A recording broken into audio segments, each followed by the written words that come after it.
दोस्तों नमस्कार। आप सभी के समक्ष एक बार मैं फिर से प्रस्तुत हूं। इस बार नए वीडियो नए विषय के साथ में आज हम बात करेंगे भारतीय फिल्म इंडस्ट्री के विलक्षण प्रतिभा संपन्न संगीतकार आर डी बर्मन यानी पंचम दा के बारे में।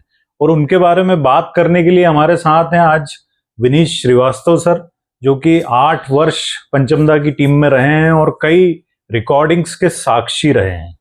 तो पंचम दा के बारे में आज हम जानेंगे कि क्यों उन्हें जीनियस कहा जाता है। तो मैं सर आपका बहुत स्वागत करता हूं और आपका बहुत धन्यवाद कि आप हमारे न्योते पे, हमारे निवेदन पे आप फिर से एक बार आए और पंचम दा के विषय में वीडियो बनाने के लिए हमारे दर्शकों का बहुत सारी रिक्वेस्ट आई।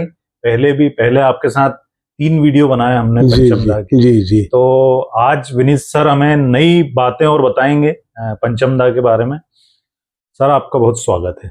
धन्यवाद नितिन जी, और धन्यवाद विंशु भाई जो इसको रिकॉर्ड कर रहे हैं, और धन्यवाद मेरे सभी प्यारे सुरमित्र जो संगीत की दुनिया खासकर हिंदी फिल्म म्यूजिक से जुड़े हुए हैं। ये बड़ा ही रोचक विषय है और बहुत विस्तृत विषय है, और कई बार इसमें वाद विवाद की स्थिति उत्पन्न हो जाती है क्या कि हमारे यहाँ सभी लोग म्यूजिक सुनते हैं और अब तो सोशल मीडिया में गा भी रहे हैं। सबकी अपनी अपनी पसंद के गायक हैं, अपनी अपनी पसंद के संगीतकार हैं।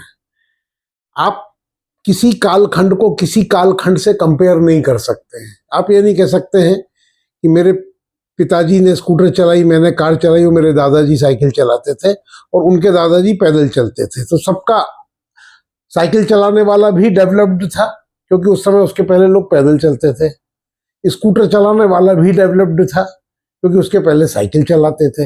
यही हाथ पेन से, मेडिसिन से, बहुत सारी, हर किचन में आपकी दादी की दादी लकड़ियां से चूल्हा फूंकती थी, फिर स्टोव आ गया, फिर गैस आ गया। तो ये परिवर्तन संसार का नियम है और परिवर्तन होना अवश्यंभावी है। तो हम यूं कंपेयर नहीं कर सकते हैं। पर इनका जो प्रश्न था कि आर डी बर्मन जीनियस क्यों है, पहले तो मैं ये बता दूं कि जीनियस वो होता है जो एक नॉर्मल इंसान नहीं होता है। नॉर्मल इंसान वो होता है जो एक नॉर्मल फ्रेमवर्क में, एक बॉक्स में काम कर रहा हो, और जो उस फ्रेम के बाहर जाके काम कर रहा हो, जो आउट ऑफ बॉक्स जाके काम कर रहा हो, जब कभी सोचा ही नहीं गया हो कि ऐसे भी काम हो सकता है, तो उसको कहते हैं कि ये तो कोई नई बात है यार, ये तो कभी अपन ने सुना ही नहीं है। और ऐसा आपने कैसे, मतलब ये नई परिभाषा, नई डेफिनेशन, नई इबारत लिख दी आपने। तो उस चीज को लोग अटपटा मानते हैं शुरू में, बाद में उसको लाके जीनियस कहने लगते हैं कुछ लोग। जब ये जीनियस कहते हैं तो लोग के अपने पूर्वाग्रह होते हैं। वो अपने पसंदीदा म्यूजिक डायरेक्टर का ओहदा कम नहीं करना चाहते हैं। वो उसमें आप यदि बारीकी से देखेंगे तो पाएंगे कि वो बहुत महान संगीतकार हुए हैं हमारे यहाँ हिंदी फिल्म इंडस्ट्री में। इसी टॉपिक के साथ साथ मैं ये टॉपिक भी लेना चाहूंगा कि पहले हमारे यहाँ जब फिल्म म्यूजिक शुरू हुआ तो मोनोफोनिक साउंड से शुरू हुआ। मोनोफोनिक साउंड यानी गायक की बात नहीं कर रहा हूं मैं, ऑर्केस्ट्रेशन की बात कर रहा हूं। ऐसे इंस्ट्रूमेंट थे जिनमें एक एक स्वर एट ए टाइम बजते थे। हमारे हिंदुस्तानी साज वैसे ही हैं सारे, सितार, सरोद, वीणा, ये सब मोनोफोनिक है। इवन बांसुरी भी मोनोफोनिक है। हारमोनी हिंदुस्तान के संगीत के विषय में कभी भी प्रासंगिक नहीं रहा। हमारे यहाँ हारमोनी का कंसेप्ट नहीं था। हमारी ब्रांच शास्त्रीय संगीत में जो गई है वो एकल प्रस्तुति है। बड़े बड़े उस्ताद पंडित लोग आपने देखा होगा, राग यमन गा रहे हैं, मालकोस गा रहे हैं, शिवरंजनी गा रहे हैं, वो सब एकल स्वर पे। उसके पीछे सिर्फ तानपुरा का स्वर मिलता है और ताल मिलती है, यानी मेलोडी है गायक की और एक रिदम है, और तानपुरे का पीछे आपको एक स्वर मिल रहा है गायक को। वेस्टर्न म्यूजिक में कंसेप्ट था हारमोनी का। तो ये हारमोनी क्या होती है, इसको लेके बहुत सारे लोगों में जानकारी का अभाव है। हारमोनी जो हम अक्सर पॉलिटिकली कहते हैं कि हिंदू, मुस्लिम, सिख, ईसाई एक हारमोनी है देश को बनाने के लिए, तो ऐसी म्यूजिक में भी जब 3 अलग अलग स्वर, 3 से 5 अलग अलग पिच, कई लोग म्यूजिक के लिए मेरे पास आते हैं तो मैं उनसे काउंसलिंग में यही पूछता हूँ कि पहले मैं इनको साउंड बजा के बता के कि ये इनके कान पकड़ पा रहे हैं कि नहीं, क्योंकि मनुष्य के जो कान होते हैं उसमें सबके कान मेलोडी पहचान लेते हैं, धुन को। उसके पहले कान के पीछे एक दूसरा कान होता है जो रिदम को पहचानता है, फिर थर्ड ईयर होता है ना, तीसरा कान होता है जो मेलोडी के पीछे का जो म्यूजिक है वो पहचानता है, और फिर उसके पीछे एक और कान होता है जो हारमोनी पहचानता है। तो आप सब अपने आप को कुछ गाने सुनिएगा, तब आपको पकड़ में आएगा कि भगवान ने आपको जो कान दिए हैं तो सभी को दिए हैं, पर जागृत कितनों के हैं। किसी के 1 जागृत है, किसी के 2 जागृत है, किसी के 3 और किसी के 4 जागृत है। जिसके 4 जागृत है वो हारमोनी भी समझ रहा है, रिदम भी समझ रहा है, मेलोडी भी समझ रहा है। तो हमारे यहाँ जो भारत के हिंदी फिल्म संगीत का स्ट्रक्चर की बात करें, क्योंकि मुझे जानकारी उसी की है, वो पहले मोनोफोनिक हुआ करता था क्योंकि इंस्ट्रूमेंट भी वैसे ही थे। सेकंड टर्न हुआ उसका, जो कि शंकर जयकिशन जी और ओपी नैयर होमोफोनिक स्टेज पे ले आए, जब गाने के पीछे हारमोनी चलने लगी। शंकर जयकिशन के टाइम तक आते आते पॉलीफोनी भी आ गई। शंकर जयकिशन जी ने सबसे बड़ा टर्न उसमें यह किया था कि उनने गाने को अलंकृत करना शुरू किया। इसके पहले हमारे गाने अलंकृत नहीं हो पा रहे थे। एक गाने में मुखड़ा होता था, एक अंतरा होता था, बीच का थोड़ा म्यूजिक होता था, पर गानों में पैराग्राफ, कॉमा, फुल स्टॉप ये ऑर्केस्ट्रा इंस्ट्रूमेंट की तरफ से नहीं होता था। वो शंकर जयकिशन जी ने वो रंग भरा कि एक लाइन के बाद कॉमा कैसे आएगा, यानी जैसे आवारा हूं टारररा, अब जब तक आप टारररा नहीं गाएंगे तब तक सेकंड लाइन नहीं आती। आवारा हूं तारररा, या किसी की मुस्कुराहटों पे हो निशा तारारा।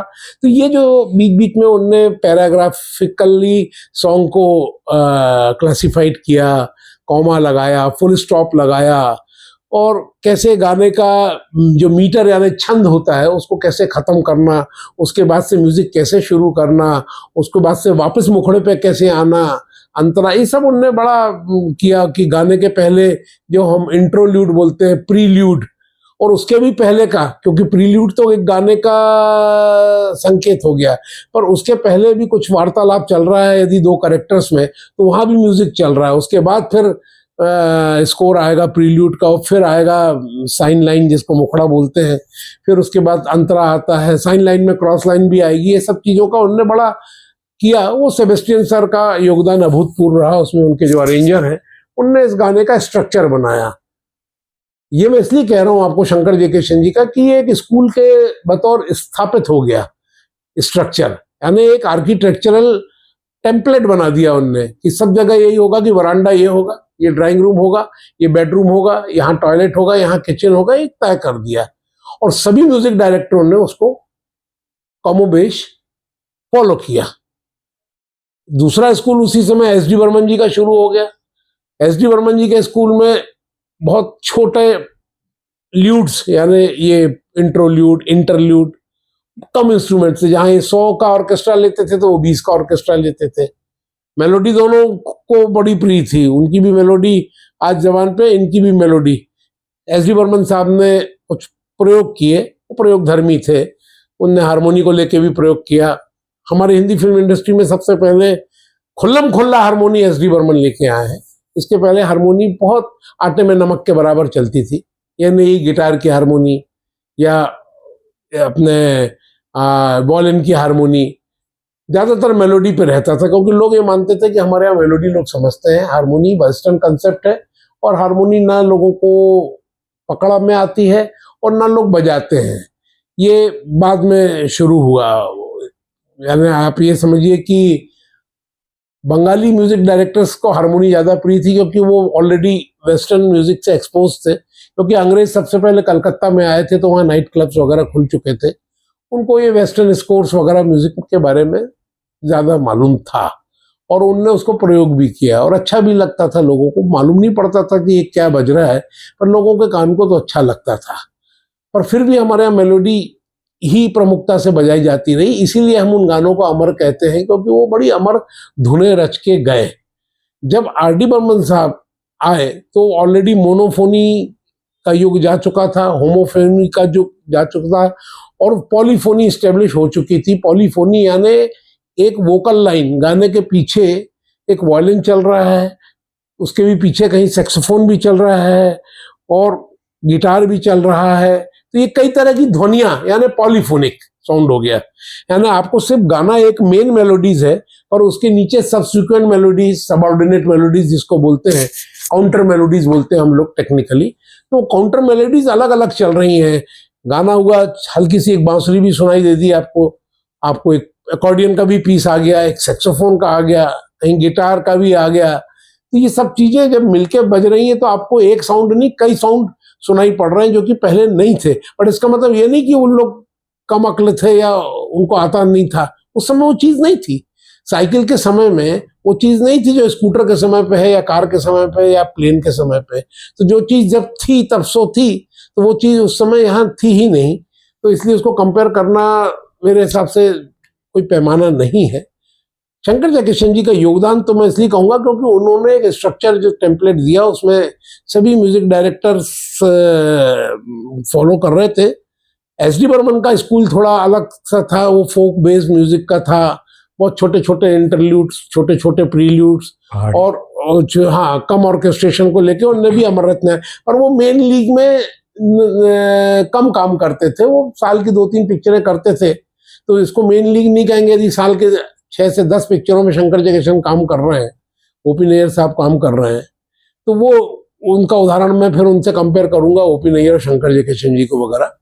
पर 70 के आते आते ट्रेंड बदलने लगा, हर चीज का ट्रेंड बदलता गया। मान के चलिए कि हर मेडिसिन जैसे एक्सपायरी डेट लिखे रहती है उसमें कि बेस्ट बिफोर हर चीज रहता है या 2 साल की एक्सपायरी है, तो ऐसी म्यूजिक में भी आप देखिएगा कि हर 10 साल में टोन, आवाज का, वोकल और हर चीज का ट्रेंड बदलता है।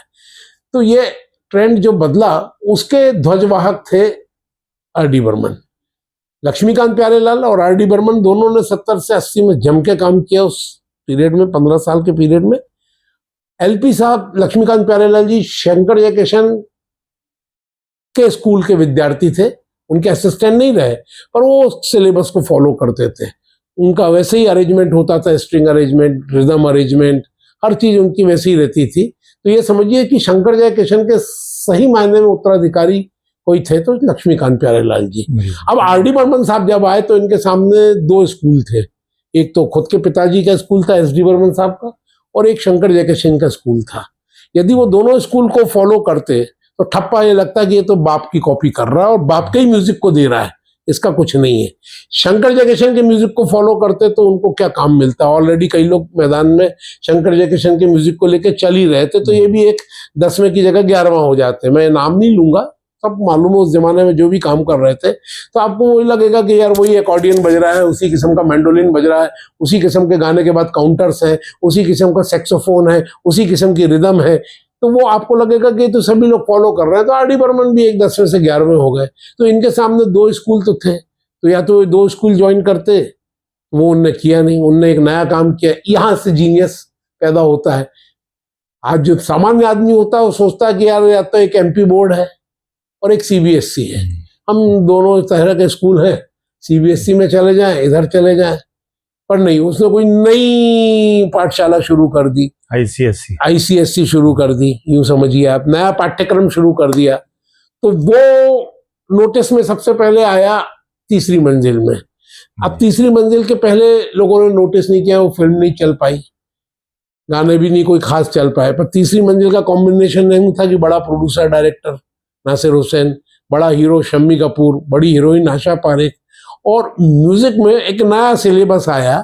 इसके पहले लोगों ने कभी नहीं सोचा था कि इस किस्म के प्रील्यूड से गाने शुरू होते हैं। जैसे आज आजा आजा मैं हूं प्यार तेरा, आप उसमें थोड़ी सी क्लिप डालिएगा इसके इंट्रोल्यूड की, इंट्रोडक्टरी ल्यूड की, तो आप पाएंगे कि उसमें 14-14 सेकंड के 3 बार गिटार बजे और 10-10 सेकंड के 3 बार ड्रम्स बजे हैं। तो आप यदि उनका गुणा करेंगे तो आप पाएंगे कि वो 72 सेकंड का टोटल प्रील्यूड है।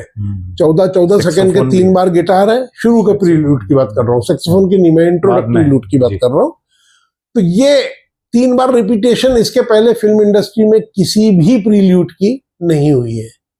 अब आप जरा रिसर्च करके बताइएगा कि नहीं साहब फलाने गाने की 3 बार प्रील्यूड बजता है, नहीं, वो अस्वाभाविक था। लोग बाग पीछे मुड़ कर देखने लगते थे प्रोजेक्टर को कि कहीं रील अटक गई है क्या, कि बार बार ये पीस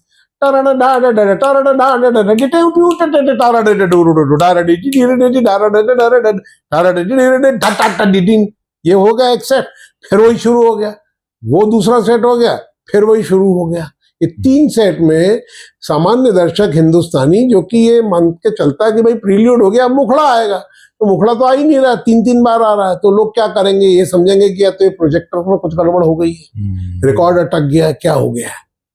पर ये फिर वही बात है कि जो नॉर्मल नहीं होता वही जीनियस होता है। तो ये एक सोच नहीं सकते, आज सबको काम करने का मुझे आपको मौका मिलेगा तो आप सोचोगे एक बढ़िया सा प्रीलूड बना दो, उसके बाद गाना शुरू हो जाए। ये कौन सोचेगा कि इसको 3 बार किया जाए। और उन्होंने करके दिखाया और लोगों को अच्छा लगा, कोई उठ के बाहर नहीं जाता हॉल से।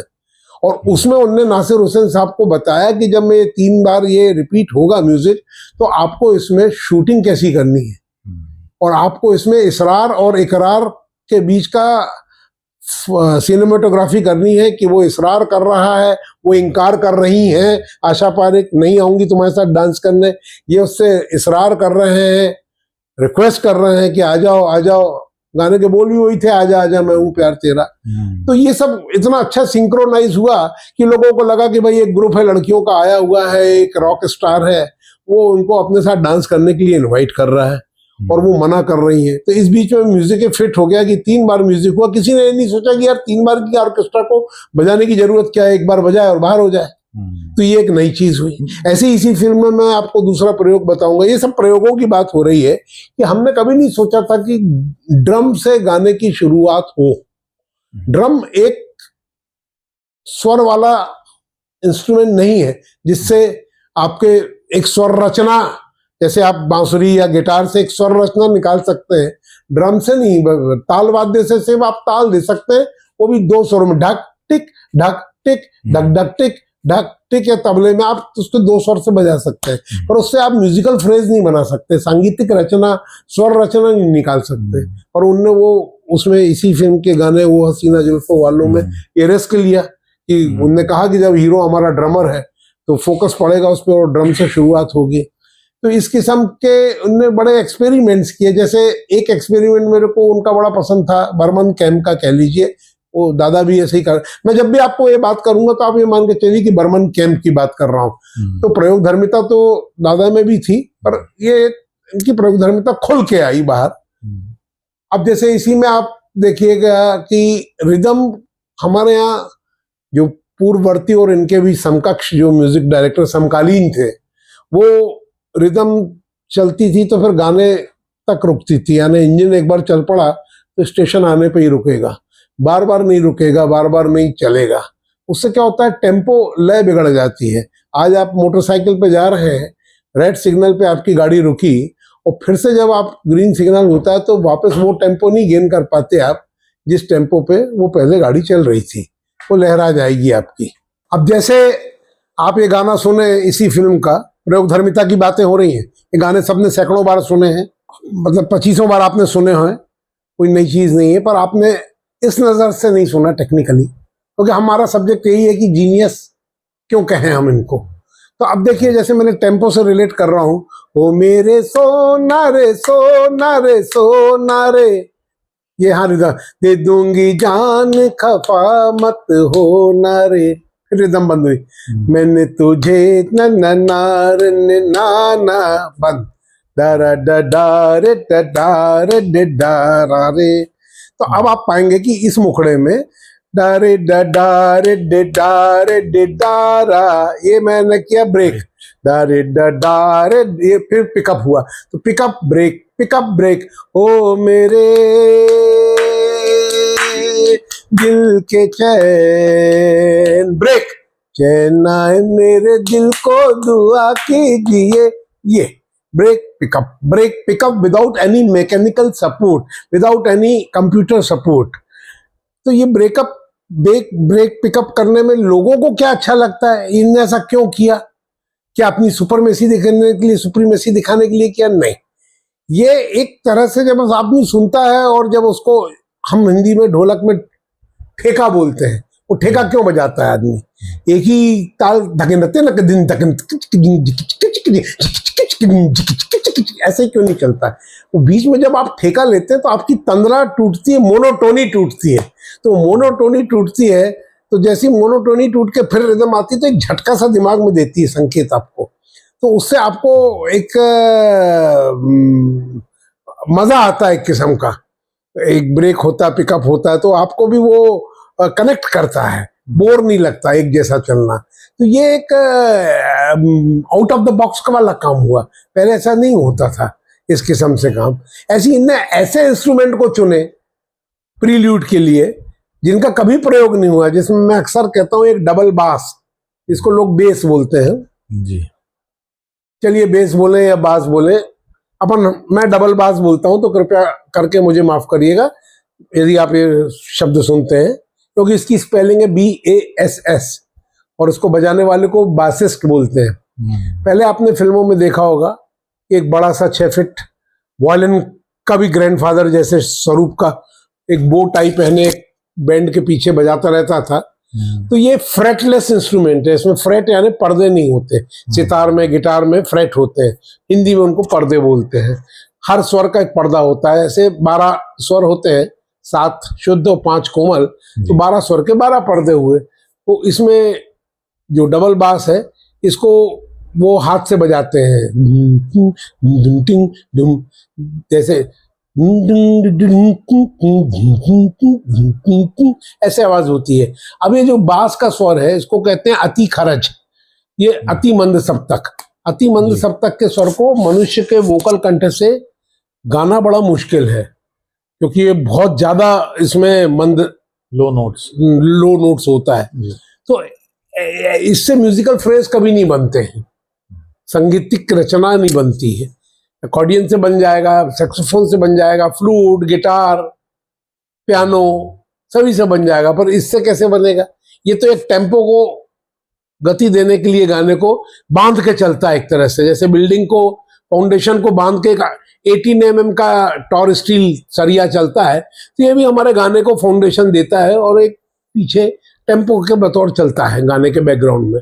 पर इसको मेन फ्रंट पे लाके इससे प्रील्यूड खोला, ये आर डी बर्मन साहब का कमाल था। तो ये फिर वही जीनियसनेस की निशानी हुई, क्योंकि इसके पूर्ववर्ती संगीतकारों और इनके समकालीन संगीतकारों ने कभी ये, फिर वही मैं बात कहता हूँ कि सब कानून वही तोड़ता है जिसको कानून का ज्ञान हो, क्योंकि ये बाकी सबने अंडर लॉ काम किया है, जितने भी थे बड़े बड़े दिग्गज थे हमारे और सब बड़े बड़े महान थे, पर उन्होंने कभी नहीं सोचा कि इसकी को हम इससे ओपनिंग क्यों नहीं ले, ये तो ओपनिंग का लायक लगेगा ही नहीं। सबने सोच के इसको छुआ ही नहीं, पीछे ही रखा है इसको, पर इसको फ्रंट पे लाए वो।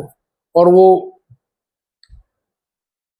आपका ये एक में एक तू को सुन लें आप, या आप ये वादा ना रहा, ये वादा रहा का गाना है, तू तू है वही, तो उसको सुन लें आप। उसमें बास से शुरू हुई बुम बुम बुम बुम बुम बुम बुम बुम ऐसा करके शुरुआत हुई उसकी।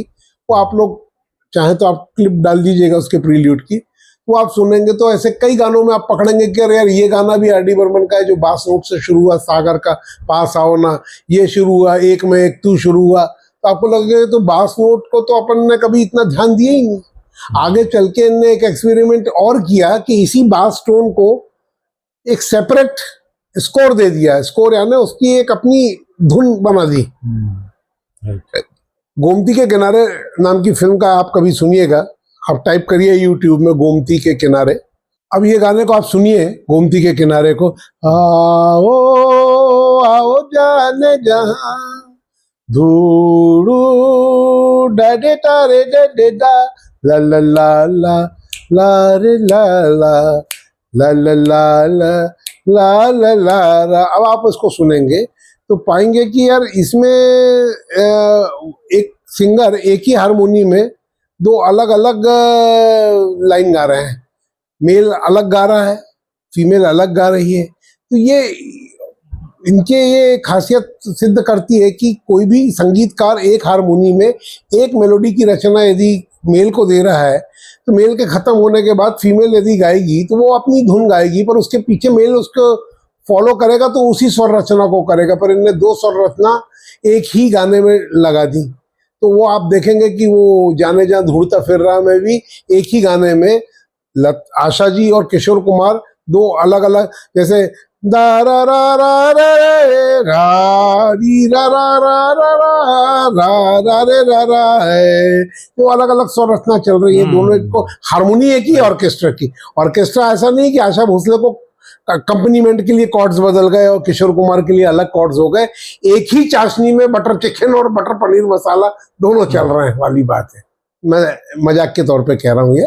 तो यही इसमें इनने एक प्रयोग और किया कि बास को बोला कि तुम हमको फॉलो मत करो। इसके पहले क्या होता था, जो बासिस्ट होता था वो गाने को फॉलो करता था, डूंग टूंग डूंग डूंग टिंग डूंग टिंग ऐसे चलता जाता था, कॉर्ड बदलते चलते थे। पर इसका आप चरणजीत सिंह जी थे हमारे बड़े सीनियर गिटार प्लेयर, वो उनका आप सुनेंगे तो पता चलेगा कि बास जो बज रहा है वो गाने से अलग बज रहा है। जाने जहाँ ढूंढता फिर रहा का बास सुनेंगे तो आपको लगेगा कि यार ये तो एक अलग मेलोडी है। एक तो वोकल मेलोडी में दो हो गई, किशोर कुमार की, आशा जी की, और तीसरी मेलोडी बास की अलग चल रही है। तो ये तीन मेलोडी चल रही है। तो ये जीनियस वाली बात हुई। कोई नहीं सोच सकता कि तीन मेलोडी चलेंगी। तो ये जैसे मैंने आपको रिदम का बताया, ये सब ऐसे प्रयोग है कि हमको नया फ्लेवर मिला। अब लोग कहते हैं यार वो वेस्टर्न को कॉपी करते थे, इस बारे में भी हम बात करेंगे। कॉपी तो आप भी कर रहे हैं वेस्टर्न को। अपने जीवन में आप सुबह से उठते हैं तो ब्रश भी वेस्टर्न का ही करते हैं, पॉटी जाते हैं तो भी आप वेस्टर्न कमोड में जाते हैं, हालांकि वॉश करते हैं इंडियन स्टाइल से, ये बोल के मैं क्षमा मांगूंगा आपको। खाना आप वेस्टर्न तरीके से डाइनिंग टेबल पे बैठते हैं और खाते अपने हाथ से इंडियन तरीके से। बहुत सारी चीजें वेस्टर्न के आप गैस का चूल्हा है पर बनाते हैं कढ़ाई में, उन लोग तो नहीं बनाते हैं ऐसा। तो हमने अच्छी चीजों से इंस्पिरेशन लेके उसको अपना इम्प्रोवाइजेशन किया है, तो वो कोई बुरी बात नहीं, अच्छी बात है। उसमें आप पैंट पहने हैं, आपके दादाजी पैंट नहीं पहनते थे, वो पैजामा पहनते थे या धोती पहनते थे, आपको भी पैंट पहनना नहीं चाहिए, तो वो ये कोई बात नहीं हुई। तो अब ये सब प्रयोग धर्मिता की बात जो मैं कर रहा हूँ, अब इनने दूसरा सबसे बड़ा चेंज क्या किया कि अभी तक जो म्यूजिक था हमारा पॉलीफोनी, होमोफोनी का युग तो जा चुका था, मोनोफोनी का उसके पहले जा चुका था। पॉलीफोनिक युग में एक स्ट्रक्चर जो टेम्पलेट शंकर जयकिशन जी ने बनाया था, उसमें अलग अलग साउंड की जगह फिक्स थी कि ये स्ट्रिंग सेक्शन है, स्ट्रिंग सेक्शन से अभिप्राय वायलिन से होता है जी, वो उसको स्ट्रिंग्स बोला जाता है म्यूजिक की लैंग्वेज में। एक स्ट्रोक सेक्शन होता है जिसमें गिटार मैंडोलिन आते हैं, एक रिदम सेक्शन होता है, एक परकशन सेक्शन होता है जो कि रिदम के ही साथ रहता है। तो उन्होंने अभी तक ये बनाया था कि भाई हमारा जो हारमोनी है उसको हम पीछे रखेंगे, बहुत पीछे। आपको गाने के समाप्त होने पे, अंतरे के शुरू होने पे या मुखड़े के समाप्त होने पे गिटार का कोई कॉर्ड सुनाई पड़ेगा, क्योंकि वो ये मान के चलते थे कि हमारी आम जनता गिटार के या इस किस्म की हारमोनी को एक्सेप्ट नहीं करेगी। और ये आज भी है। आज भी आप नॉर्थ इंडिया के सर्किट में चले जाइए, इसको हम बीमारू बोलते हैं, बिहार, मध्य प्रदेश, राजस्थान और उत्तर प्रदेश, इन चार का जो हिंदी सर्किट का जो थिएटर्स है उसमें जो फिल्में चलती हैं वो 80% से 90% तक वो गाने चलते हैं जो गाने आम जनता, या भले वो बहुत रईस है पर उसका टेस्ट यदि म्यूजिकली आम है तो वो मार दिया जाए, छोड़ दिया जाए, मैं तेरी इश्क में मरना जाऊं कहीं, इस किस्म के गाने जो सीधे सीधे गाने हैं, शंकर जयकिशन जी के हों, एलपी साहब के हों, गाने अच्छे हैं, गाने बहुत हिट हैं, आज भी चल रहे हैं, पर वो उसमें कॉम्प्लिकेशंस नहीं है। हारमोनी एक कॉम्प्लिकेटेड चीज है, उसको आप गले से नहीं गा सकते हारमोनी को। कॉर्ड्स हैं आपके, यदि चौथा कान जागृत होगा तो वो पकड़ेंगे कॉर्ड्स को। तो इनने क्या किया, वो हारमोनी को फ्रंट पे ले आए, हारमोनी को फ्रंट पे ले आए, और जो शंकर जयकिशन का स्ट्रिंग फ्रंट पे था उसको ये पीछे कर दिया इन्होंने। ये बहुत बड़ा चेंजेस था। उसमें लोगों को एक नए किस्म का साउंड की अनुभूति हुई। वो उससे ये हुआ कि 50 साल आगे का म्यूजिक इन्होंने हारमोनी से क्रिएट कर दिया। और मेरा दावा है, आज आप कार के किसी भी रेडियो में एफएम सुनिए, किसी भी जगह एफएम सुनिए, तो 90% गाने आर डी बर्मन के बज रहे हैं, क्योंकि वो साउंड फोनिक है। उनके साउंड में आपको क्लियर सुनाई देता है। आपको लगेगा कि यार एक गिटार की हारमोनी चल रही है, आपको लगेगा तो कल की रिकॉर्डिंग है। फिर इनने रिकॉर्डिंग के सेक्टर में भी प्रयोग किए। हमारे म्यूजिक डायरेक्टर रिकॉर्डिंग में पूरा रिकॉर्डिस्ट पे छोड़ देते थे, उनका ध्यान ऑर्केस्ट्रेशन पे, या गाने पे रहता था। वो खुद रिकॉर्डिंग में बहुत ज्यादा दिमाग नहीं लगाते थे सिवाय बैलेंस को छोड़ के। पर इन्होंने अपने हर गानों को 2 से 3 बार री रिकॉर्ड किया है।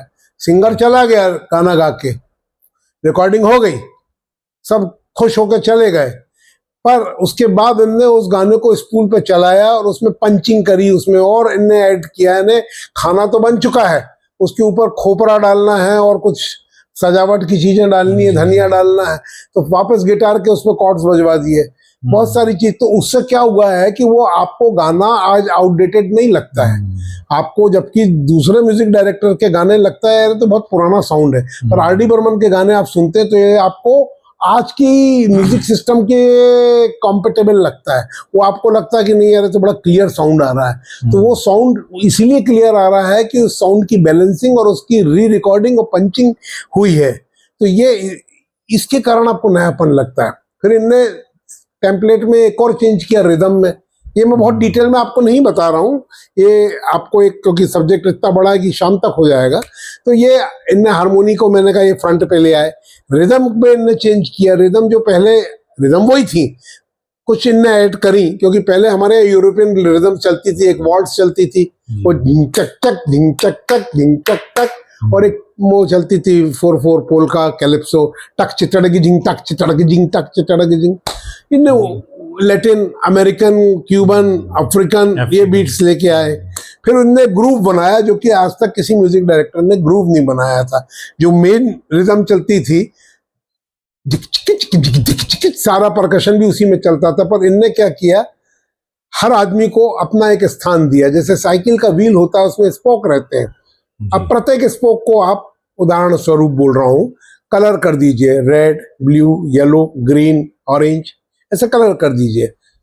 मसलन आपने 8 कलर कर दिए, और अब आप रिदम में आपने कहा कि गिटार, ये जब स्पोक यहाँ आएगा तो आपको गिटार का झिंग करना है, आपको ट्रायंगल का टिंग करना है, आपको ढोलक का धूम करना है, आपको तुम्बा का धूम करना है, आपको तबले का टिड़िक करना है। तो ये जब मिक्स होगा तो आपको डिकिंग डिकिंग डिकिंग डिकिंग। अब इसमें गिटार कंटिन्यूस नहीं बज रहा है, वो तबला भी कंटिन्यूस नहीं बज रहा है, हर आदमी अपने अपने क्रम पे आके टिंग एक अपना योगदान दे रहा है। तो जो मिक्स होके आ रहा है वो आप इस बीट को सुनेंगे ऐसे आता है। तो ये हो गया आपका पॉलीरिदम। तो सबसे बड़ा आविष्कार पॉलीरिदम का आर डी बर्मन ने ही किया और किसी ने नहीं किया। बाकी ड्रम बजाते थे तो पूरा ड्रम बजता था, ढोलक बजाते थे तो ढोलक, तबला बजाते थे तो तबला, पर तबला, ढोलक, डुग्गी, मादल, ड्रम, गिटार, ये सारे रिदम इंस्ट्रूमेंट को मिला के एक एक आदमी को एक एक पार्ट देके उनको उसकी गंगा बनाना और उसको एक मॉडल बनाना रिदम का। इसीलिए इनके घर में जो प्रैक्टिस सेशन होती थी, उस प्रैक्टिस सेशन में ये एकमात्र म्यूजिक डायरेक्टर थे जिनने अपने घर में एक साउंड सिस्टम का सेट लगा रखा था, और वहां सब ये हो जाता था फॉर्मेट कि तुमको क्या बजाना है, तुम्हें क्या बजाना है, और सब अपनी बारी पे बजाएंगे, कोई किसी को ओवरलैप नहीं करेगा।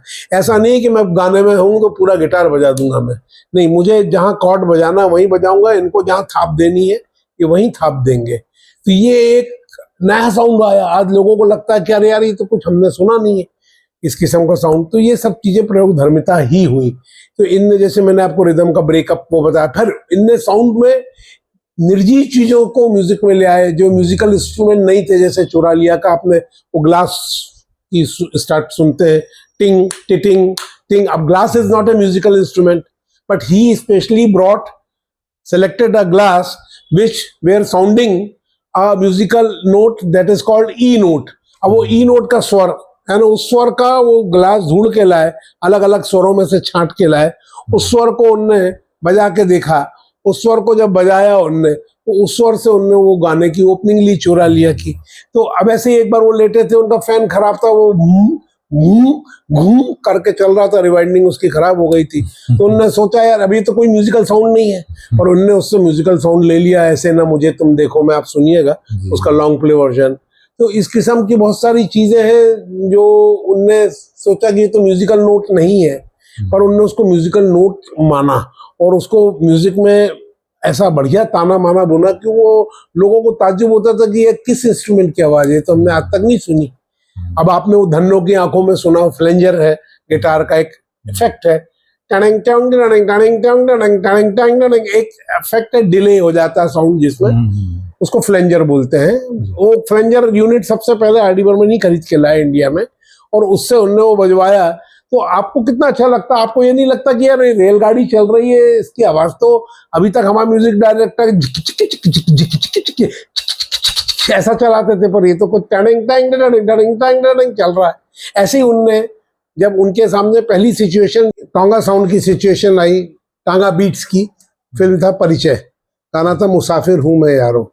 अब उनके सामने बड़ा आसान था कि इसके पहले जितने भी म्यूजिक डायरेक्टर ऐसी सिचुएशन में गाना कंपोज करते थे तो वो टॉक चिक दो नारियल के खोल को लेके टॉक टिक आवाज निकलती है, तो घोड़े की थाप से वो आप कनेक्ट करते हैं कि ये तो घोड़ा चल रहा है, टॉक चिक मांग के साथ तुम टॉक चिक टिक बंदा पर थाम लो दे टक चिक। तो ये मतलब ये बड़ा आप आदमी कनेक्ट कर लेता कि हाँ ये घोड़े का साउंड है, या ट्रेन का तो कुछ कर लेता है।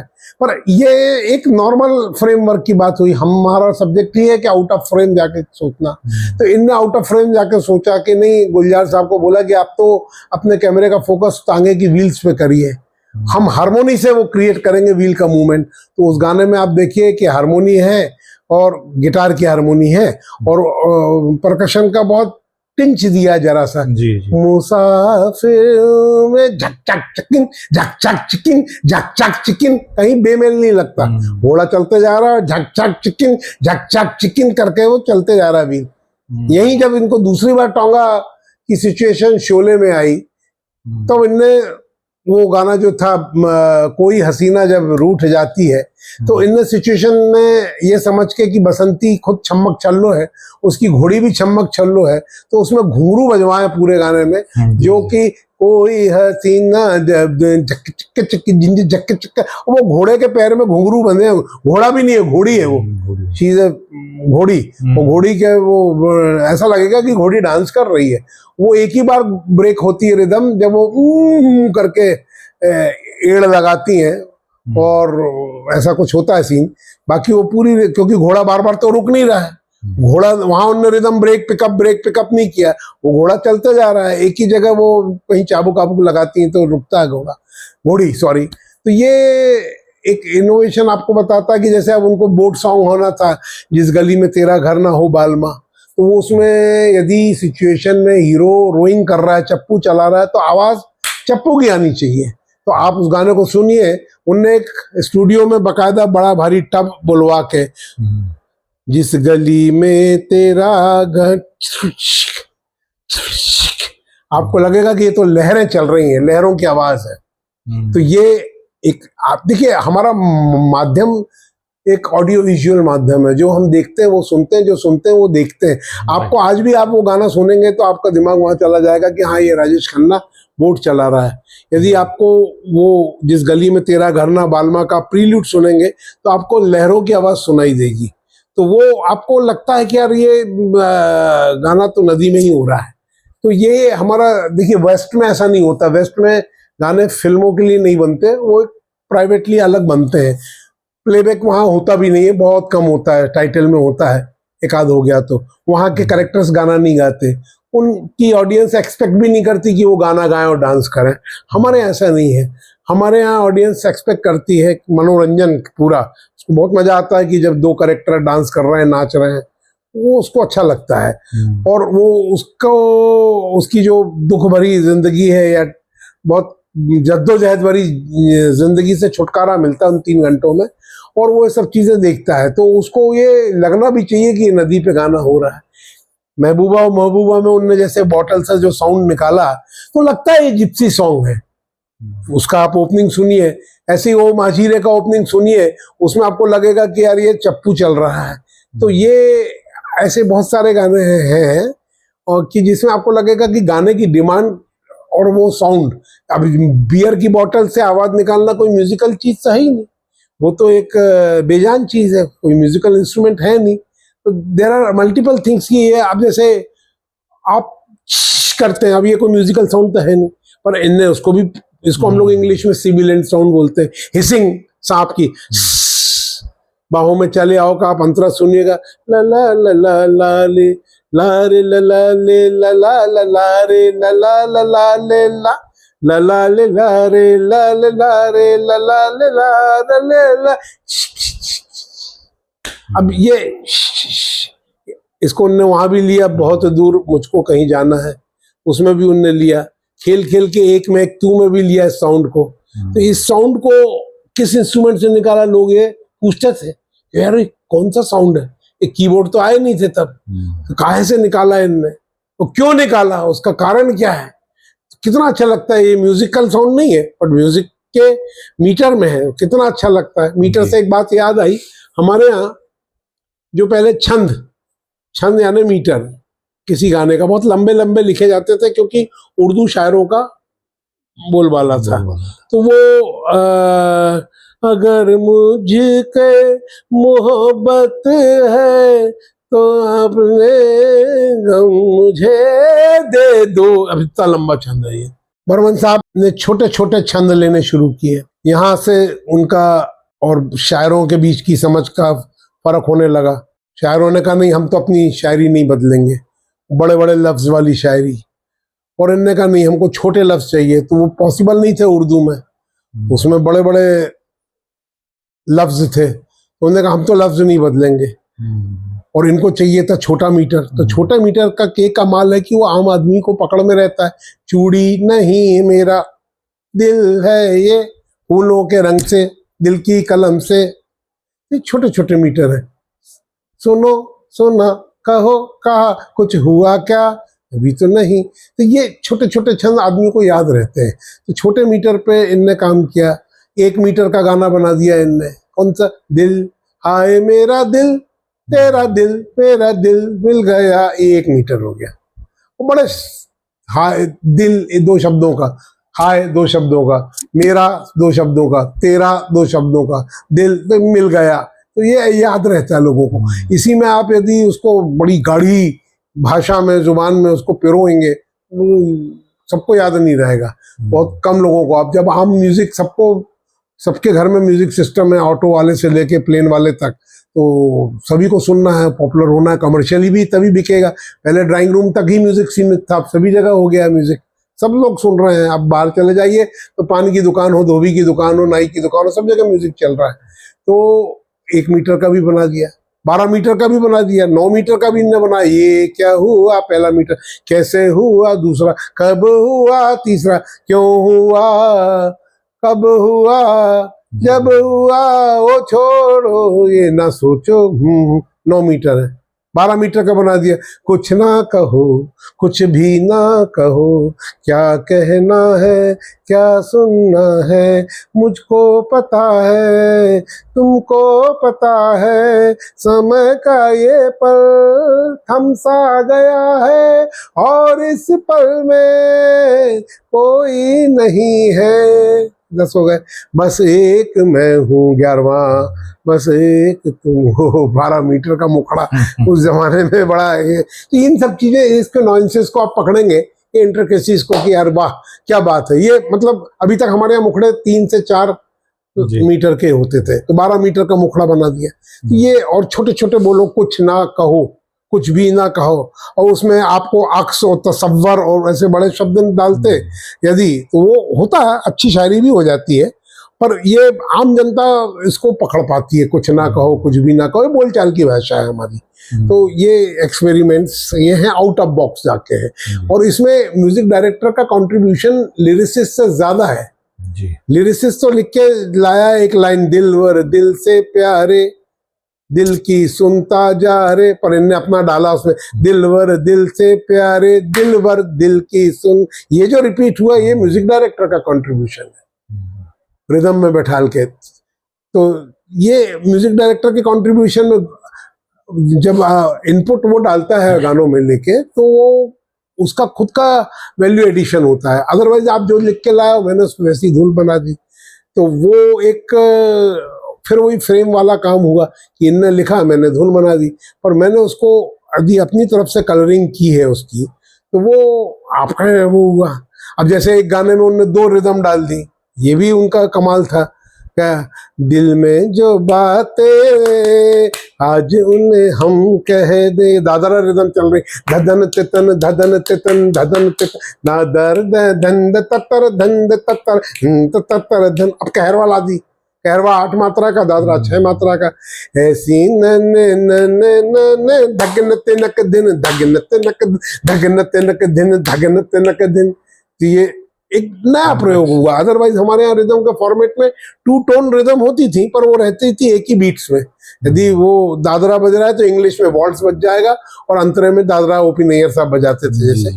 पर ये हुआ। या आप कटी पतंग का गाना आप देखेंगे, आज ना हम छोड़ेंगे हम जोली, उसमें राजेश खन्ना चीयरफुल मूड में है तो वो उसका टेम्पो अलग है, और जब आशा पारिक जो कि पैथो मूड में है, विडो है, उसका टेम्पो अलग है रिदम का। तो 2 टेम्पो उनने अलग अलग किए। तो ये उनको हमेशा एक अलग हटके रिदम का पैटर्न बनाना, ये सब चीजें क्रांति। कटी पतंग की बात आई तो वो जो गाना है, ये जो है मोहब्बत, ये जो मोहब्बत है, ये उनका है काम। ये पहला गाना है हमारी इंडस्ट्री में जो बर्बादी पे जश्न मना रहा है, ब्रेकअप पे। अभी आजकल के लड़के ब्रेकअप फेस्टिवल मनाते हैं, उस जमाने में तो ऐसा नहीं होता था। लोग रोते थे कि हाय मेरा दिल टूट गया, मैं बर्बाद हो गया, मेरी मोहब्बत बर्बाद हो गई, और सब लोग रोते थे। रुलाने के लिए लोग थिएटर बुलाते थे। साउथ की पिक्चर तो बनती ही रुलाने के लिए बनती थी। लेडीज उसमें जब तक रो नहीं दे तब तक हिट नहीं होती थी पिक्चर, और वो बेचारा सोचती थी कि हीरो का कितना उसके साथ नाइंसाफी हुई है, बर्बाद हो गया है, तबाह हो गया है, बेदर्द जमाने ने उसकी मोहब्बत का गला घोट दिया है। तो सर मेरा ये मानना है कि एक्सपेरिमेंटेशन में जिस प्रकार के एक्सपेरिमेंट्स आर.डी. बर्मन साहब ने पंचम दा ने किए हैं वो और कोई भी संगीतकार नहीं कर पाया। मेलोडी, रिदम और हारमोनी का जो सम्मिश्रण उन्होंने प्रस्तुत किया है वैसा कोई भी नहीं सोच पाया। बड़ा कॉम्प्लेक्स अरेंजमेंट होता था उसका। बहुत बढ़िया सवाल आपने किया। आउटपुट भी बड़ा कॉम्प्लेक्स होता। इसके 2 वजह थी जी। एक तो सीधी वजह थी कि उनको आता था ये करना साउंड पे, और उनको मालूम था कि जिस दिन भी बाहर के साउंड गजेट्स आएंगे तो ये हमारे म्यूजिक के कॉम्पेटेबल नहीं रहेंगे जो बन रहा है। हमारा जो हारमोनी और जो अलग अलग किस्म के साउंड्स आ रहे हैं वो जब आगे चल के कोई साउंड्स में डेवलप होगा तो उनकी क्लैरिटी हाई फाई सिस्टम में बहुत अच्छी आएगी, हाई फिडेलिटी में, और ये अलग से सुनाई देंगे। तो ये उनको इंट्यूशन था इसका। दूसरा इसका पक्ष एक और है कि जो प्रोड्यूसर डायरेक्टर बड़े बड़े थे उनको ये पसंद भी नहीं था, तो वो दूसरे म्यूजिक डायरेक्टर को भी आता होगा ये, और उनको मना कर देते थे कि नहीं यार हमको इस किस्म का म्यूजिक नहीं चाहिए। आप ये देखिएगा आर.डी. बर्मन साहब के यहाँ बड़े प्रोडक्शन कभी नहीं आए, उनके पास जितने भी आए हैं वो सब नए लड़के थे, पुराने प्रोड्यूसर्स के, या नए प्रोड्यूसर्स जो आए, चाहे वो रमेश बहल हो या सिप्पी जी हो। पुराने जो बड़े बड़े प्रोडक्शन हाउस थे उनके पास नहीं आए, क्योंकि उनको शंकर जयकिशन का फॉर्मेट ही पसंद था, और वो शंकर जयकिशन के काम ना करने के बाद वो कहीं नहीं गए, वो सीधे एलपी पे चले गए, और वो एलपी का फॉर्मेट पूरे इंडिया में हिट था। आज भी 90% स्क्रीनिंग्स शेयर करते हैं वो, और इसका कारण है कि उनकी ट्यून्स इंडियन जनमानस को कनेक्ट करती हैं। आर.डी. बर्मन की ट्यून के दीवाने कॉलेज गोइंग बॉयज, वो भी कौन से, जो अर्बन क्लास है, रूरल क्लास नहीं, अर्बन क्लास के जो कॉलेज गोइंग बॉयज हैं, जो वेस्टर्न बीटल्स सुन रहे हैं, वेंचर सुन रहे हैं, शेडो सुन रहे हैं, आवाज सुन रहे हैं, बड़े बैंड सुन रहे हैं, बाहर से बाहर की मैगजीन पलट रहे हैं, वो क्राउड इंडियन फिल्मों से दूर था, वो देखता भी नहीं था। उसके माँ बाप जाते थे, वो कहते भी थे कि तुम्हारी टिकट ले दे, तो मना कर देते थे कि नहीं हमें नहीं जाना। वो क्राउड तीसरी मंजिल से अंदर आ गया और आर.डी. बर्मन का म्यूजिक सुनने लगा। उसने लगा यार क्या बात है, यानी उस क्राउड को कुछ नया चाहिए था हमेशा। तो आर.डी. बर्मन में हमेशा कहता हूँ वो ट्रेंड सेटर नहीं थे, ट्रेंड सेटर शंकर जयकिशन थे। उन्होंने एक ट्रेंड सेट किया, उसको फॉलो किया हमेशा, दूसरों के लिए भी छोड़ दिया फॉलो करने के लिए। इनने हमेशा ट्रेंड चेंज किया, हर चीज में चेंज करते थे। आपको लगेगा यार ये कौन गा रहा है, और मेरी जान मैंने कहा, और मेरी जान तुमने, ये तो कोई वॉइस नहीं हुई। बट नहीं, उनने कहा थी वो एक हबशी गा रहा है कैबरे डांसर के साथ, तो किशोर कुमार की आवाज में क्यों गाएगा, या मोहम्मद रफी की आवाज में, उसको ऐसे ही गाना चाहिए, पर वो भी मतलब बेसुरा नहीं है। तूने दिल से क्या कहा, बीजी बीजी बीजी बीजी, सुर पे ही आवाज, बेसुरी कहाँ है? बिल्कुल सुर। मैं बेसुरा हो सकता हूँ पर वो आवाज तो नहीं। ऐसे ही उनने जब पता किया कि नहीं था, वो अपना देश में राजेश खन्ना खलनायकों को उल्लू बना रहा है, स्मगलर बन के, वो गोल्ड का कोई डील कर रहा है, दाढ़ी मूछ लगाया है, गॉगल लगाया है, तो नवीरा तारा तारा तारा दुनिया में। अब वो आवाज उनने चाहते तो वो मन्ना डे, मुकेश, किसी की भी ले सकते थे, रफी साहब की, किशोर, सब अवेलेबल थे, कौन मना करता। पर उन्होंने कहा नहीं यार, जब हमको छकाना है, इनको डॉस देना है अपनी वेशभूषा से, तो अपनी आवाज से भी डॉस देंगे। इनको नहीं पता चलना चाहिए कि सामने वाला तो ये राजेश खन्ना है, गा रहा है, हीरो गा रहा है। तो ये एक इनोवेटिव सोच है, दैट प्रूव्स इन जीनियस। बाकी लोग सोचते हैं कि कोई सिंगर को बुला लो, उससे गवा लेते हैं। तो ये इस किस्म की जो जैसे डायनामिक्स में उनने, वोकल डायनामिक्स में वेस्टर्न ओपेरा म्यूजिक में एक सब्जेक्ट होता है, उसको बोलते हैं मैसा डी वोसे, इटालियन शब्द है मैसा डी वोसे। तो वो यानी वोकल डायनामिक्स है कि आपको कौन सा स्वर कितने लाउड लेना, सॉफ्ट लेना है। तो उसके इनने किशोर कुमार पे बहुत जमे, वो जितने भी एक्सपेरिमेंट्स किए, हम बेवफा हरगिज न थे, ये थोड़ा और ज्यादा हो गया लाउड, हम बेवफा सॉफ्ट, हरगिज न थे थोड़ा और ऊपर, पर हम वफा लाउड कर ना सके, वापस सॉफ्ट। तो ये बकायदा लिखा जाता है साइन में, soft, very soft, loud, very loud. तो इससे आपको कितना अच्छा लगता है। और उसको यदि सिनेमेटोग्राफी में अंधेरे में एक हीरो खिड़की पे खड़ा होकर गा रहा है, उससे आप कनेक्ट करिए, तो ये कितना अच्छा लगता है। एलपी साहब का वो पिया का घर का गाना जो है, ये जीवन है, वो भी वोकल डायनामिक्स के कारण पहले उनको बताया नहीं गया था कि आउटडोर गाना, तो चिल्ला के गा रहे थे। जब मालूम पड़ा ये इंडोर है तो उसको उन्होंने चेंज किया उस आवाज में। तो वोकल डायनामिक्स बहुत पड़ता है। हमें तुमसे प्यार, अब इसको चिल्ला के आप गाइए इसी लाइन को, हमें तुमसे प्यार, तो ऐसा लगेगा कि ये तो यार एक आउटडोर का मेला पे गा रहे हैं। पर हमें तुमसे प्यार कितना ये हमने, तो आपको लगेगा, कनेक्ट करता है दर्शक श्रोता उसको। ये वोकल डायनामिक्स का उन्होंने बहुत प्रयोग किए, साउंड्स के प्रयोग किए, रिदम्स में एक्सपेरिमेंट्स किए। तो ये और सिनेमेटोग्राफी की जो समझ होनी चाहिए म्यूजिक डायरेक्टर को, वो होनी चाहिए, क्योंकि वो डायरेक्टर से उसको पूछना चाहिए, अपनी टीम को भेजना चाहिए कि भैया ये गाना तुम कैसे शूट करोगे, कितने मिनट का गाना है, इसका सीन क्या है, इसमें किस किस पे कैमरा जाएगा, किस किस को बुरा लग रहा है तो उसका मुंह कैसे बनेगा, तो हम क्या साउंड निकालेंगे, किसको अच्छा लग रहा है तो क्या साउंड निकालेंगे, बीच में नदी है, झरना है, पहाड़ है, चांद है, सूरज है, तो तब हम कैसे उसको शूट करेंगे, क्या साउंड देंगे उसको। आदमी को लगना चाहिए कि हाँ ये झरना बह रहा है तो ऐसे ही बहता है, संतूर आना चाहिए। यहाँ सितार का झाला बज रहा है तो ये नदी बह रही है, और यहाँ ट्रम्पेट बज रहा है तो बड़ा अच्छा लग रहा है। क्यों बज रहा है ट्रम्पेट, क्यों सैक्सोफोन बज रहा है? ट्रम्पेट रूम में बजेगा तो अच्छा नहीं लगेगा, पर सैक्सोफोन रूम में बजेगा तो सेंसुअल लगेगा। तो इन सब बातों के जो इंस्ट्रूमेंट्स के जो रेंज है, फ्रीक्वेंसीज है, उसका नॉलेज अच्छे होने से दर्शकों को, श्रोताओं को बड़ा आनंद आता है, इसलिए वो गाने लोग कनेक्ट करते हैं।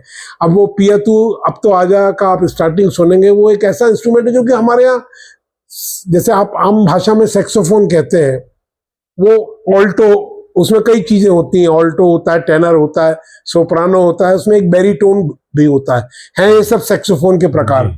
इनके पिच अलग अलग है। ऑल्टो सबसे ज्यादा पॉपुलर है क्योंकि वो ऑल्टो पिच लेडीज के पिच से मिलता है, उसको ऑल्टो बोलते हैं। एक टेनर होता है जो कि मेल के पिच से मिलता है, उसको टेनर बोलते हैं। सोप्रानो है जो उच्च तार सप्तक पे बजता है, ऐसी एक मंद सप्तक पे बजता है बैरीटोन वाला, उसकी बैरीटोन से उन्होंने शुरुआत करी पिया के, अब पिया तू अब तो आजा सा। अब वो बैरीटोन से टू करके बजता है, तो वो कितना अच्छा लगता है कि वो जो डांसर है वो अपने लवर का इंतजार कर रही है, बेचैन है, बेचैनी से वो बड़ा टोन मिल जाता है। तो ये समझ होनी चाहिए म्यूजिक डायरेक्टर को कि हमारी टोनल वैल्यू और हमारे गाने का मिजाज मिले। उसके अलावा सर मुझे लगता है कि पंचम दा को इस चीज की भी बड़ी उनकी मतलब ईश्वर प्रदत्त उनमें क्वालिटी थी कि प्लेसमेंट ऑफ इंस्ट्रूमेंट्स कैसा होगा, जो उनका संगीत उभर के आता था। वो घर में ही उनने अपना एक छोटा सा स्टूडियो बना रखा था, और उसमें उनने प्लेसमेंट कर रखा था कि माइक में गिटार कहाँ कैसा साउंड करेगा, परकशन कैसा साउंड करेगा। तो इस सब के अनुभव से वो रिकॉर्डिंग स्टूडियो में प्लेसमेंट ऑफ द इंस्ट्रूमेंट जी बाकी लोग उतना ध्यान नहीं देते थे इस पे, जी वो इसको अरेंजर पे छोड़ देते थे। R D Burman is the only music director जिसके अरेंजर में 50% काम म्यूजिक अरेंजर का और 50% काम उनका, क्योंकि जो विचित्र साउंड वो लाते थे वो अरेंजर की कल्पना नहीं थी कि बिल्कुल कहीं बाल्टी में घंटी महान का गाना था, ये दिल तो आता है सबकी जवानी में गाना है, तो उसका आप सुनेंगे एक अंतरे में, तो वो बाल्टी में स्कूल की बेल डुबो के कर रहे हैं। एक गाने में उन्होंने अमृतराव काटकर जी की पीठ पे, डार्लिंग डार्लिंग फिल्म का गाना रात गई बात गई, उसमें पीठ पे थपकी जॉली मुखर्जी जी की पीठ पे अमृत जी उनके पीठ पे टक करके दिखाया हुआ। अब इसका साउंड अलग है, पीठ का साउंड अलग है। तो ये उनको साउंड का नॉलेज था, वो बड़ा अच्छा लगता। लोग कहते हैं ये काय का साउंड है यार। ऐसे ही ये गाना था, तू है वही दा, इसमें आप जब ये लाइन आती है, हो मिल जाए इस तरह, तो ये ताली जब उनको मालूम है कि ये सालसा डांस है और डांसर्स दोनों ताली बजा रहे हैं, तो मेल के ताली का पिच और फीमेल के ताली का पिच अलग अलग होगा। तो हमारे यहाँ एक साहब थे हुमी मुल्लन साहब, उनने फीमेल की ताली का पिच से टिंगलिंग से निकाला और मेल की क्लैपिंग से। जी। इसमें एक चीज और उभर के आई है सर, आपने जो भी जानकारी हमें दी अभी, पंचमदा ना सिर्फ जीनियस थे, वो साउंड के भी मास्टर थे।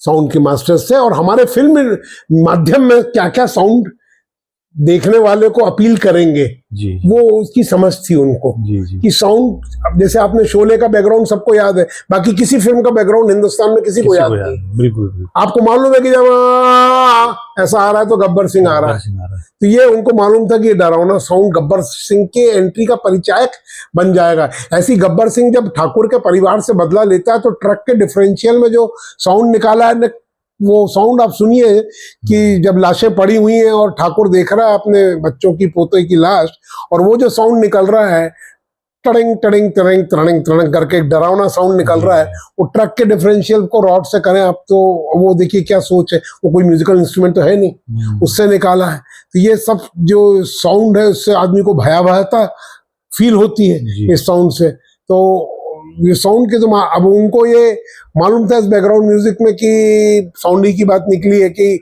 इसमें शुरुआत आउटडोर से होगी, घोड़े से। तो आउटडोर म्यूजिक में वेस्टर्न फिल्मों में आपने जो काउबॉयज की फिल्में देखी हैं, good bad ugly, for a few dollar more, fist fall of dollar, उसमें कुछ एलिमेंट्स, इसको स्पैगेटी म्यूजिक बोलते हैं, आप नोट कर लीजिए। स्पैगेटी एक इटालियन डिश भी होती है। स्पैगेटी म्यूजिक जो होता है, वो स्पैगेटी म्यूजिक के एलिमेंट हैं कि एक तो उसमें ब्रास होता है, ट्रम्पेट वगैरह, विसिल होती है, और गिटार के स्ट्रम्स होते हैं, और कुछ ड्रम्स का पार्ट होता है।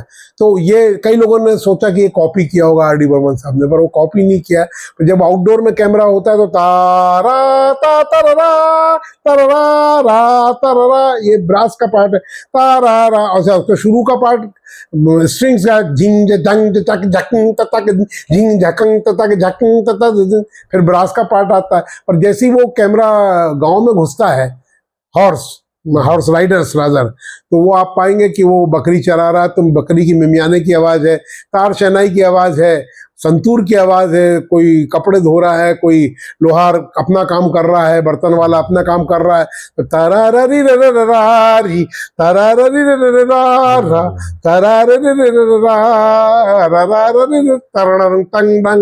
ढकंग तंग दिंग। तो ये सब इंडियन फोक्स के साउंड है। और जैसे ही वो घोड़े पे ले जाएंगे, झंग जंग जंग झकिंग तक दिंग, तो वो आपको है। तो ये बैकग्राउंड म्यूजिक में कनेक्ट करता है आदमी को। उसमें जो थीम्स थी, अलग अलग थीम्स थी, भाग धन्नो भाग की आज भी आप बजा देंगे, चेजिंग की, तबले की, तो लोगों को सब समझ में आ जाता है कि यार ये तो शोले का सीन है। या वो मौथरगन की थीम जब बजाते हैं, उसी एक थीम को 4 बार अलग अलग तरीके से प्रस्तुत किया है। सबसे पहले वो विक्ट्री थीम के बतौर प्रस्तुत किया, तो ट्रम्पेट में टा टा टा टा रा टा टा रा टा टा टा रा टा टा तारी रा रा रा रा, वो पहले बजा। फिर उसके बाद रोमांस में जब वो जाया भादुड़ी, कोई रोमांस नहीं हो रहा है, एक दूसरे को देख रहे हैं कि कौन है ये, थोड़ी सी चिंगारी फूट रही है मौतरगन पे रोमांस।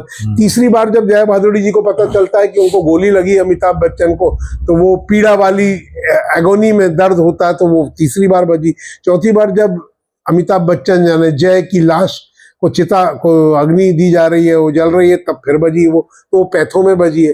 चारों के टेम्पो अलग हैं, चारों को आप स्वर रचना एक ही है, पर आपको लगेगा वाह यार क्या बात है। तो ये बैकग्राउंड म्यूजिक पे काफी काम करा है लोगों ने। जी शंकर जयकिशन जी का बैकग्राउंड म्यूजिक भी जबरदस्त होता था। जी। मैंने उनका बहुत सारा बैकग्राउंड म्यूजिक नोट किया है, और आर डी बर्मन साहब का बैकग्राउंड म्यूजिक भी बहुत जबरदस्त है। उस बैकग्राउंड म्यूजिक में आपने इतनी पकड़ होनी चाहिए कि यदि परिचय का एक सीन है जिसमें वो कमरा खोलता है जया बहादुरी के पिताजी का, जो कि कई सालों से बंद पड़ा है, और वहाँ एक सितार पड़ा है, क्योंकि वो पिक्चर में जरूरी था कि वो सितार बजा के ही इम्प्रेस करता है वो बदमाश बच्चों को और उनकी बहन को। उसके पहले मास्टर और उनमें कट्टी रहती है या उनमें डिफरेंसेस रहते हैं, तो वो सितार को मना भी करता है नौकर घर का, हवेली का, असरानी जी, ये मत कमरा खोलिए, बंद पड़ा है, पर वो कमरा खोलता है। अब आप ये सोचिए म्यूजिक डायरेक्टर को कि 20 साल के बाद यदि कोई सितार बजाएगा तो ट्यून तो नहीं रहेगा, वो ट्यून नहीं होगा। तो वो देखिए बैकग्राउंड म्यूजिक में उन्होंने डलवाया कि ये ट्यून अनट्यून्ड है, इसकी आवाज वैसी आनी चाहिए, ये सुर पे लाएगा चाबियां भर के, और फिर जब ये सितार का झाला छेड़ेगा तब जया भादुड़ी को सुनाई देगा कि यार सितार कहाँ से बज रहा है मेरी हवेली में, और दौड़ते हुए शॉट लेंगे और वो दरवाजा खोल के चमत्कृत हो जाएगी। उसको बड़ा अचंभा लगेगा कि मेरे पिताजी जो मर चुके हैं उनका सितार बज रहा है, पर वो सितार अनट्यून्ड था क्योंकि कई सालों से पड़ा था, उसको वो ट्यूनिंग करता है। तो ये सब बैकग्राउंड म्यूजिक में।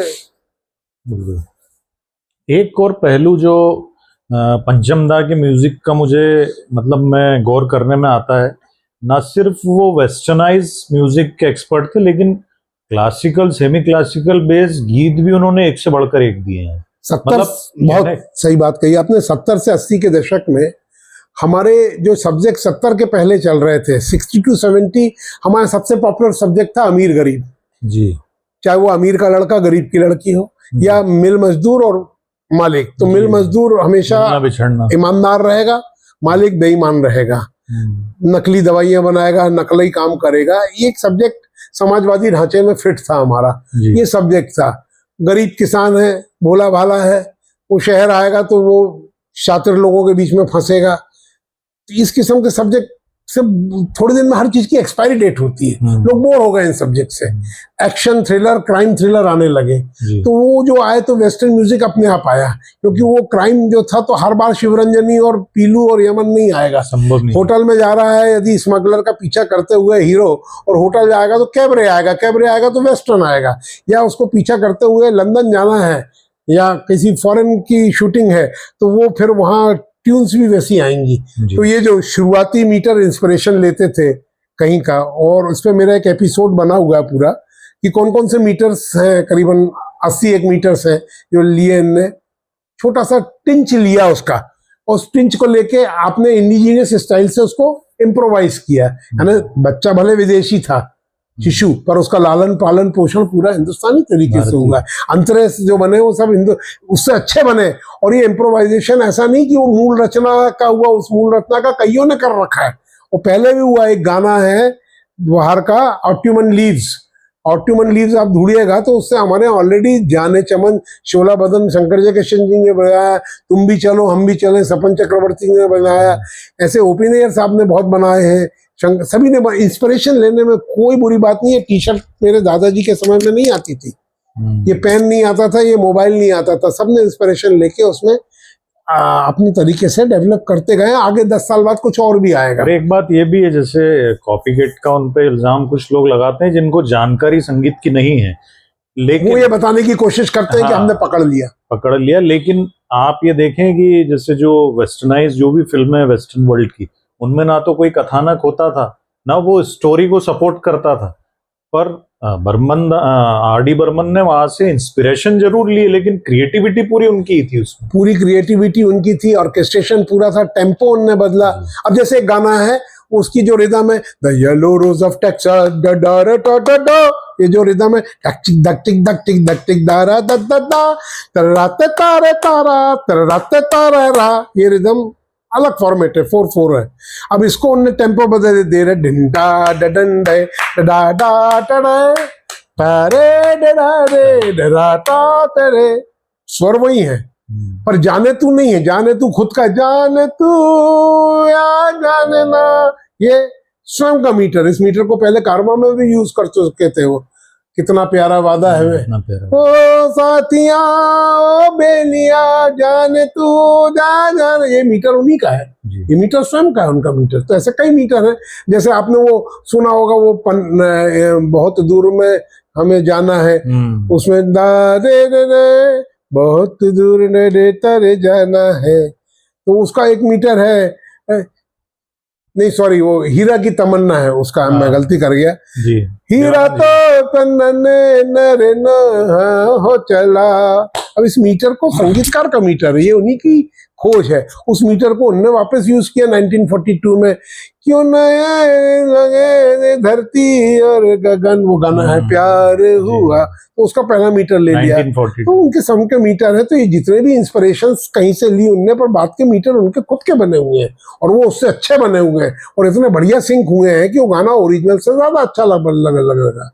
तो ये तो आज जितनी ज्वेलरी की डिजाइन है, वो ऐसा नहीं कह सकते कि ये डिजाइन इन्हीं की है, वो डिजाइन पहले भी चल रही है, पर अब उसका और खूबसूरती से उसमें इजाफा होके बिल्डिंगों में भी है। ये आपका जो बिल्डिंग है, सबके फ्रंट एलिवेशन आप मानेंगे तो 80% एक जैसे मिलते हैं, पर सबने अपना अपना उसमें कुछ कुछ किया है विचार, पेंट, कलर, टेक्सचर। तो वो उस बात को ऐसे आप लें स्वस्थ, उससे तो मजा आएगा।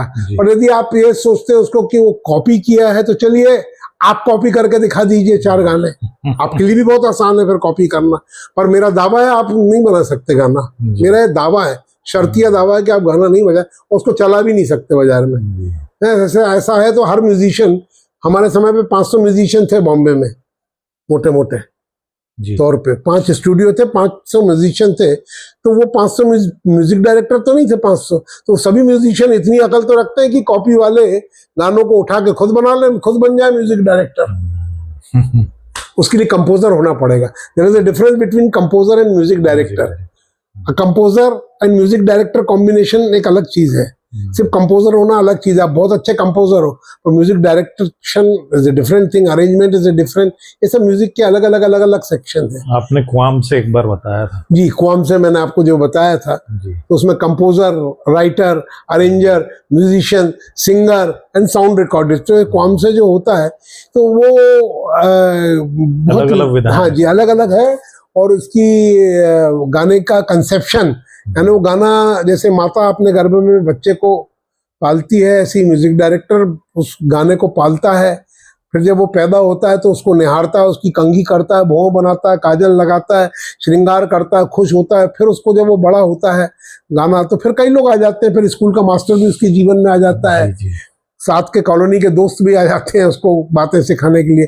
पर सबसे पहले जब बच्चे को सिखाया जाता है तो म्यूजिक डायरेक्टर उस गाने को बाकायदा तैयार करता है, उसको कंसेप्शन में लेके आता है, उसको अरेंजर को देने के पहले उसका काफी काम हो जाता है कि ये मेरी मुखड़ा है, ये मेरा अंतरा है। अरेंजर आके उसमें रंग भरता है, अपने डेकोरेशन करता है, विंडो बनाएगा, डोर बनाएगा, कर्टन कहाँ आएगा, एसी कहाँ आएगा, सोफा कहाँ आएगा, मूर्ति कहाँ रखी जाएगी, वो सब करेगा कि सैक्सोफोन, गिटार, और उसमें परमिशन मालिक की रहेगी कंपोजर की कि हाँ ये अच्छा लग रहा है। और उसके बाद अरेंजर उसका काम करेगा। म्यूजिशियंस अपने अपने पीस बजाते हैं, तो वो भी अरेंजर उनको बोलता है कि भाई तुम गिटार पे इसमें कोई अच्छी चीज बजा के दिखाओ, फिर हम पसंद करके तुमसे ले लेते हैं। वो बता के, तो वो भी अपने आप में खुद छोटे छोटे कंपोजर हुए। ऐसा नहीं कि म्यूजिक डायरेक्टर सारे पीस रच रहा है, म्यूजिक डायरेक्टर के अकॉर्डियन के पीस, गिटार के पीस तो वो सोलो म्यूजिशियन बजा रहे हैं, जिसकी कंपोजिंग भी वो स्वयं की कर रहे हैं। क्योंकि यदि वो ही बता देंगे कि इसको ऐसे बजाना है तो फिर वही बजा लेंगे, वो तो खुद कहेंगे कि ये मेरा गाना है, पुकारता चला हूं मैं। अब इसमें बताओ यार गिटार क्या अच्छा लगेगा। अब इसके 3 तरह के गिटार बजा सकते हैं इसमें, और उनने एक पसंद किया है पीस के टंग टंग टंग टंग टंग टंग टंग टंग टंग, ये भी अच्छा लगा। पर आप उसमें कुछ और भी ले सकते हो, डंग टंग टंग डिंग टंग टंग करके भी ले सकते हैं आप। तो 3 पीस बजाएंगे, हो सकता है कुछ पीसेस उनको पसंद आए, उन्होंने रख लिया, इसको आगे की फिल्म में यूज करेंगे, इसको हम दूसरे गानों में ले लेंगे, अच्छा बजाया आपने। तो ये वहाँ कंपोजर की जरूरत है, प्लेयर्स की जरूरत है, पर प्लेयर 20 चाहिए, कंपोजर 21 चाहिए उनको, कि आप बहुत अच्छे प्लेयर हो उससे हमें क्या, पर आपका खुद का रंग भर सकते हो क्या इस पीस में आप। तो वो आर डी बर्मन साहब खुद भी काम निकालते थे। जैसे बर्जर लॉर्ड सर हैं, वो कहते थे कि आर डी बर्मन की रिकॉर्डिंग के एक रात पहले मुझको फीवर आ जाता है। हम लोग कहते थे क्यों, उन्हें पता नहीं यार क्या डिमांड कर लेगा। फॉर एग्जाम्पल सत्ते पे सत्ता में गाना रिकॉर्डिंग पे है, 5 मिनट पहले रिकॉर्डिंग के पहले वो बर्जर लॉर्ड, जिनको लोग बज्जी लॉर्ड बोलते हैं, आए बोले बज्जी यार गाना तुम स्टार्ट करोगे। बोले how can I start, drum से कैसे स्टार्ट होगा गाना? Drum is not a musical instrument, it is a rhythm instrument. वो कोई म्यूजिक का फ्रेज नहीं बना सकता कि कोई स्वर रत्ना टंग टिंग टिंग टंग टिंग डंग डिंग डंग डिंग डिंग डंग डंग, ऐसा तो नहीं कर सकता ड्रम। ड्रम तो ढकचिक बज सकता है। बोले नहीं, ये तुमसे स्टार्ट करना है। मेरा हीरो काउबॉय है, महीनों तक नहाता नहीं है, शेविंग नहीं करता है। अब उसको एक लड़की से प्यार हो गया, उस प्यार में उसने पहली बार नहाया है, पहली बार सूट पहना है, पहली बार शेविंग करी है। तो स्टार्ट तुमको काउबेल से करनी है। ड्रम सेट में ऊपर काउबेल होती है, जो गाय के गले में घंटी रहती है, बिल्कुल उसी शेप की एक काउबेल होती है, टिंग टिटिंग टिटिंग टिंग टिटिंग टिटिंग, ऐसा जैसे आपने सिंबल देखे ड्रम के बाजू में। एक तो बेस रहता है जिसको बास बोलते हैं हम, बड़ा डुम डुम, एक टॉम टॉम रहती है, एक स्नेयर ड्रम रहता है करके बजता है, एक सिंबल रहता है, एक काउबेल भी रहती है। तो काउबेल से उनको स्टार्ट करवाया, टिटिंग टिटिंग टिटिंग। आप गाने का इंट्रो सुनिएगा दिल भर मेरे कब तक, आप डालिए वाले से, तो उसमें आप देखेंगे। तो ये सोच होनी चाहिए आपकी, जैसे उसी फिल्म में उनने वो गार्गल करते हैं जब अमिताभ बच्चन का सेकंड वर्जन जेल से बाहर निकलता है। तो ये सोच है आदमी की, बैकग्राउंड म्यूजिक की। बैकग्राउंड म्यूजिक की सोच है कि मैं वोकल, डिम्पल कपड़िया नहा के निकल रही है सागर में, तो वो चाहते तो इंस्ट्रूमेंट से भी बैकग्राउंड दे सकते थे, पर उन्होंने वोकल से बैकग्राउंड दिया। तारा तारा तारा करके आपने सुनिएगा, वो मैं पूरा गा के नहीं सुना रहा हूँ आपको, वो सुनिए आप सागर में, बादिंग सीन के नाम से आप टाइप करिए। ऐसी आराधना में जब दूसरा राजेश खन्ना आता है और शर्मिला टैगोर अपने उसको देखती है, जो कि उसी का लड़का है, वो पायलट बन के आ रहा है, तो वो जो प्लेन लैंड करता है और जब वो आ रहा है तो जो वोकल उनने बैकग्राउंड दिया है, तो ये सोच सिद्ध करती है कि यार ये तो इंस्ट्रूमेंट से भी हो सकता था, क्या जरूरत थी म्यूजिक डायरेक्टर को सब करने की, या किसी सिंगर को ले लेते।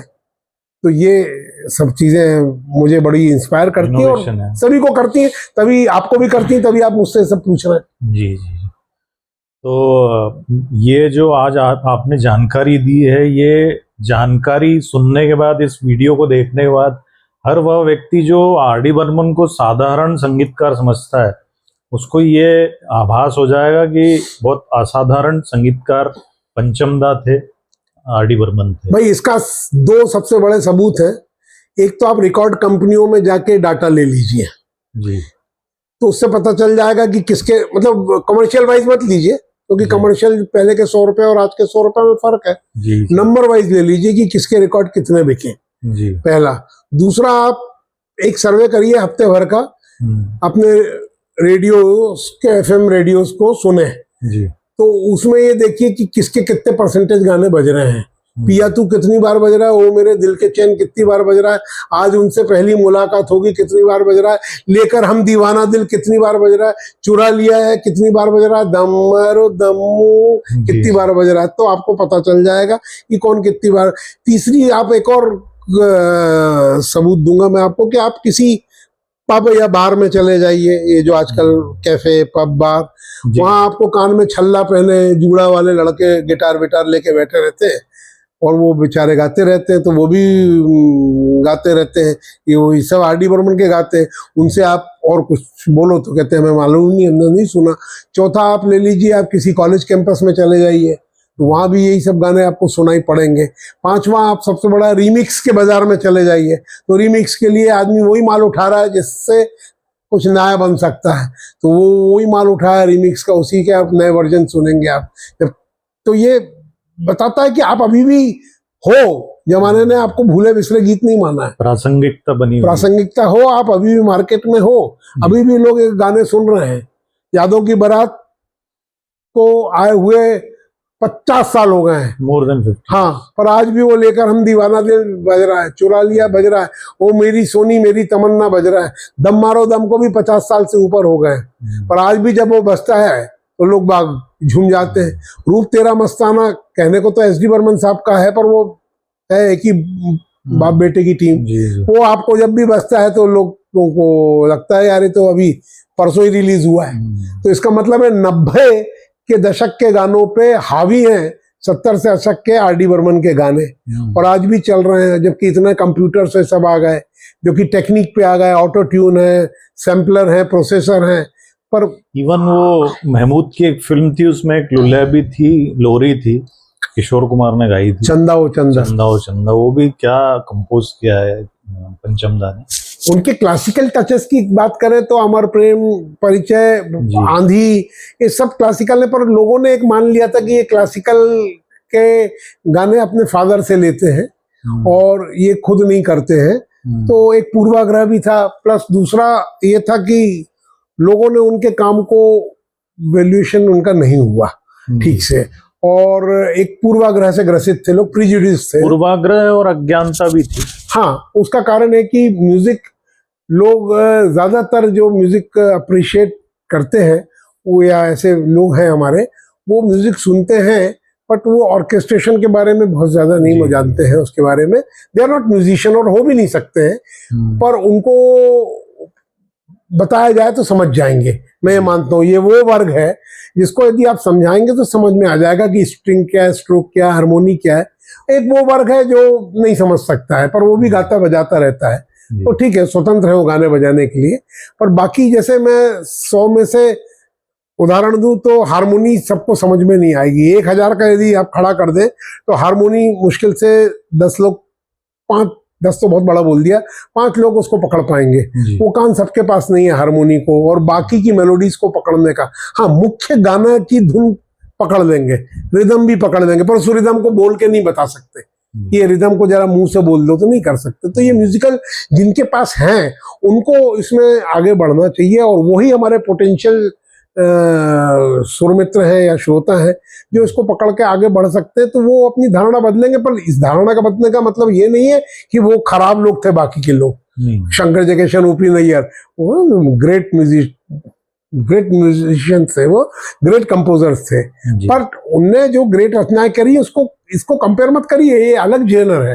वो रचनाएं आज भी वहीं खड़ी हैं, वो बहुत अच्छी हैं, पर आज के नई पीढ़ी में वो उस रचनाओं की एक्सेप्टेबिलिटी नहीं हो रही है। साउंड के कारण नहीं हो रही है, रिदम के कारण नहीं हो रही है। वो गाने तो आज भी अमृत हैं, और जैसे रामायण पुरानी नहीं हुई है, पर आज की पीढ़ी उससे कनेक्ट नहीं कर रही है अपने आप को, उस गाने को, पर वो आर डी बर्मन से कर रही है। उसका कारण है साउंड, उसका कारण है हारमोनी, उसका कारण है डिफरेंट रिदम ग्रूव्स, उसका कारण है different kind of arrangement, openings, बास टोन। अब बास टोन में पुराने जमाने में हमारे पिताजी को सुना देते तो फेंक देते, उनको लगता है रिकॉर्ड प्लेयर खराब है, उनको नहीं पसंद। आज की जनता को अच्छा लग रहा है बास गिटार, कि गाने के पीछे बास गिटार बज रहा है तो उसको लगता है भरा हुआ है, जैसे बिल्डिंग में भरा फाउंडेशन में 16 mm 18 mm के सरिये से होता है, बगैर फाउंडेशन के बिल्डिंग हिलने लगती। तो पुराने जमाने में जो गाने थे उनमें कोई बास टोन नहीं होती थी। कुछ वेस्टर्न गाने जो होते थे उसमें बास टोन हो जाती थी, पर वो भी एक लिमिटेड रहती थी, कान लगा के सुनना पड़ता था कि हाँ इसमें बेस बज रहा है। पर इनके गानों में आप देखें तो बड़ा ओपन, गुलाबी आंखें जो तेरी देखिए में जो आप देखेंगे तो क्या बात है, आपको बेस से ही मजा आ जाएगा ओपनिंग से।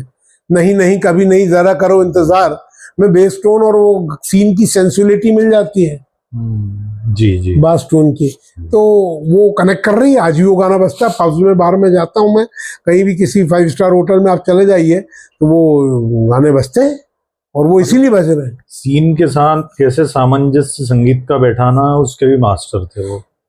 बिल्कुल, उनको cinema screen song screen play एक ऐसा सब्जेक्ट है जो कि एक, देखिए मैं कहता हूँ कि जैसे एक सिंगर और प्लेबैक सिंगर में फर्क है। जी, सिंगर तो भीमसेन जोशी भी हैं, मोहम्मद रफी भी हैं, बहुत बड़े बड़े सिंगर है भाई, और किशोर कुमार भी हैं। तो किशोर कुमार क्या शास्त्रीय गायक है? नहीं है, he is not a singer but he is a playback singer.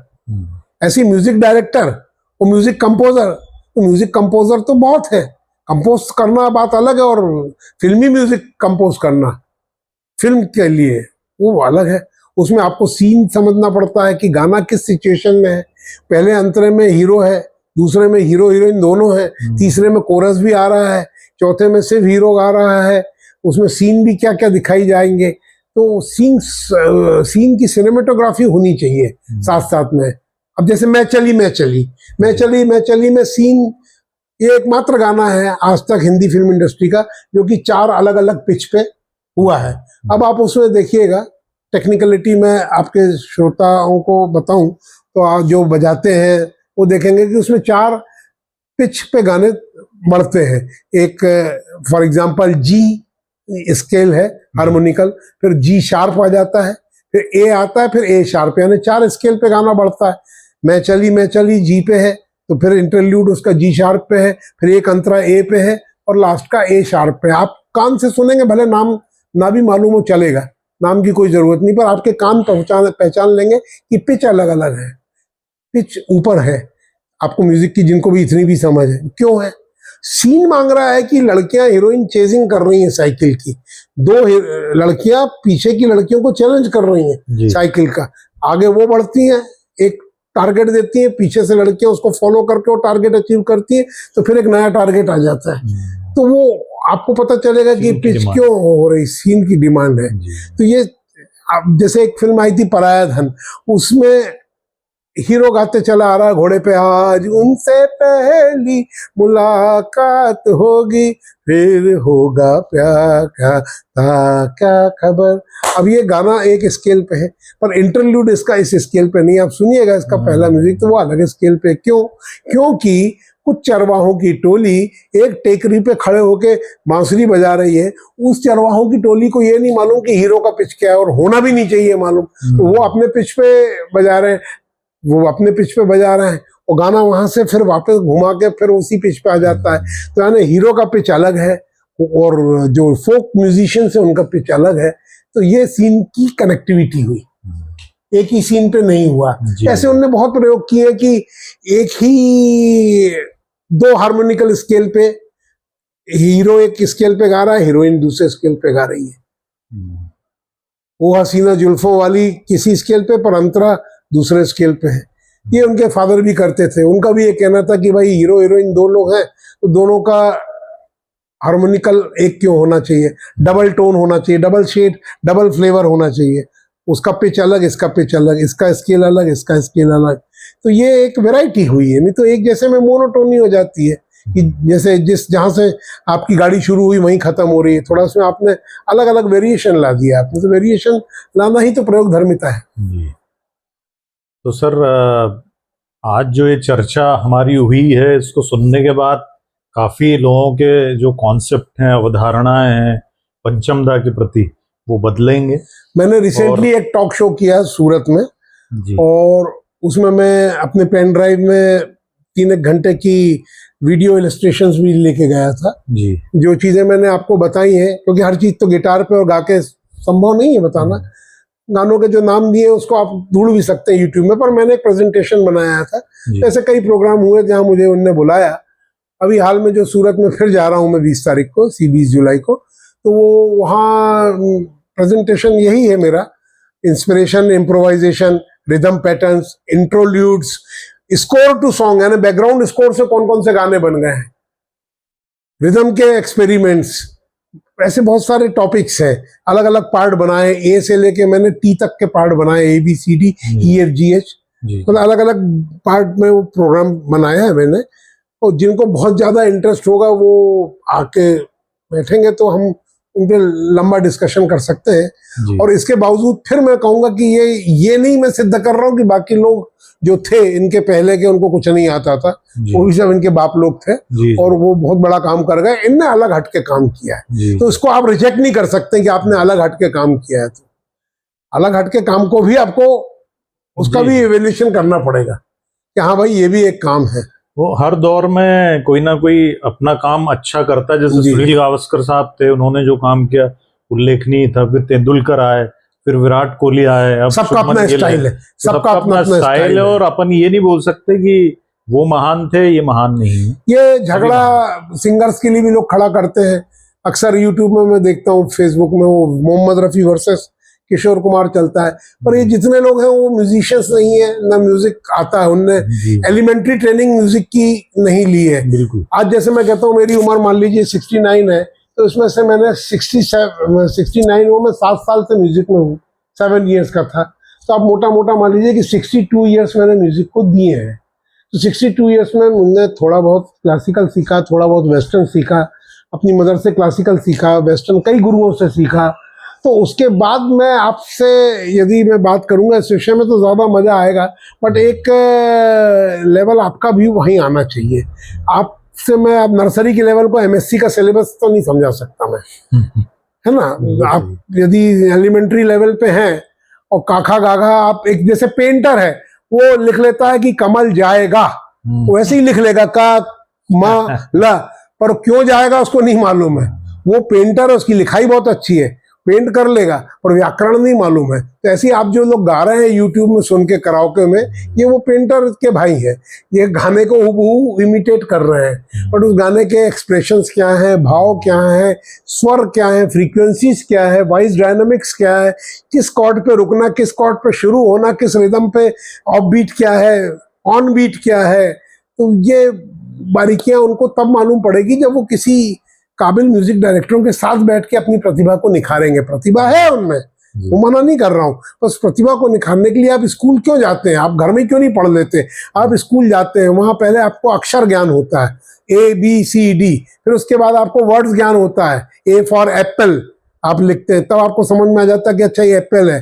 फिर बाद में आपको बड़ी क्लास में एप्पल देख के दिखा के लिखना नहीं पड़ता, या आप एप्पल भर लिख लो तो समझ में आ जाता है कि क्या है। वो बहुत पहले अपने यहाँ लेटर पैड में, विजिटिंग कार्ड में लोग टेलीफोन का चित्र बनाते थे, उसके नीचे फोन नंबर लिखते थे।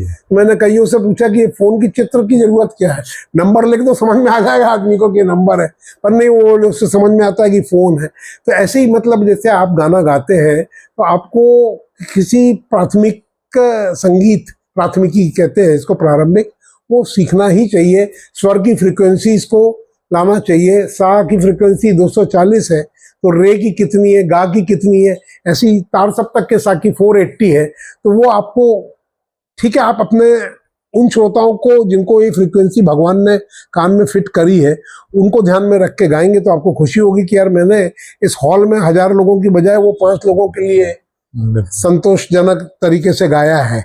वो 950 लोगों को आप भूल जाइए जो आपके साले जीजा ससुर दोस्त थे, क्योंकि उनको जरूरी नहीं कि वो म्यूजिक का लेवल उनका क्या हो, वो एंजॉय कर रहे हैं, वो म्यूजिक फॉर फन, पिकनिक के तौर पे उसको गा बजा रहे हैं। आप गाइए, भारत में आज़ादी है, यहाँ कोई सर तन से जुदा नहीं कर देगा गाने से, गाते रहिए आप।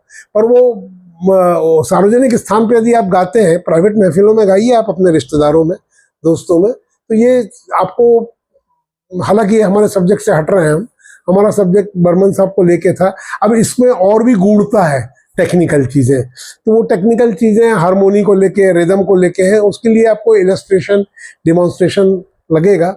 और ये बात उन लोगों से करना पसंद करूंगा जो इसके लेवल को समझते हैं, जिनको रूपक की ताल मालूम है, कहरवा, झपताल, दादरा की बीट्स मालूम है, जिनको वेस्टर्न बीट्स मालूम है, कैलिप्सो क्या है, गुआ गुआन को क्या है, वॉल्ट्स क्या है, सांबा क्या है, रंबा क्या है, और सॉन क्लेव क्या है, इनके ग्रूव्स क्या क्या हैं। तो वो फिर हमारी लेवल एक रहेगा तो करंट सही बहेगा। नहीं तो मैं सिर्फ प्लग सॉकेट के बगैर लगाते रहूंगा और स्विच ऑन करूंगा तो कुछ आप समझ नहीं पाएंगे, तो मतलब नहीं रहेगा।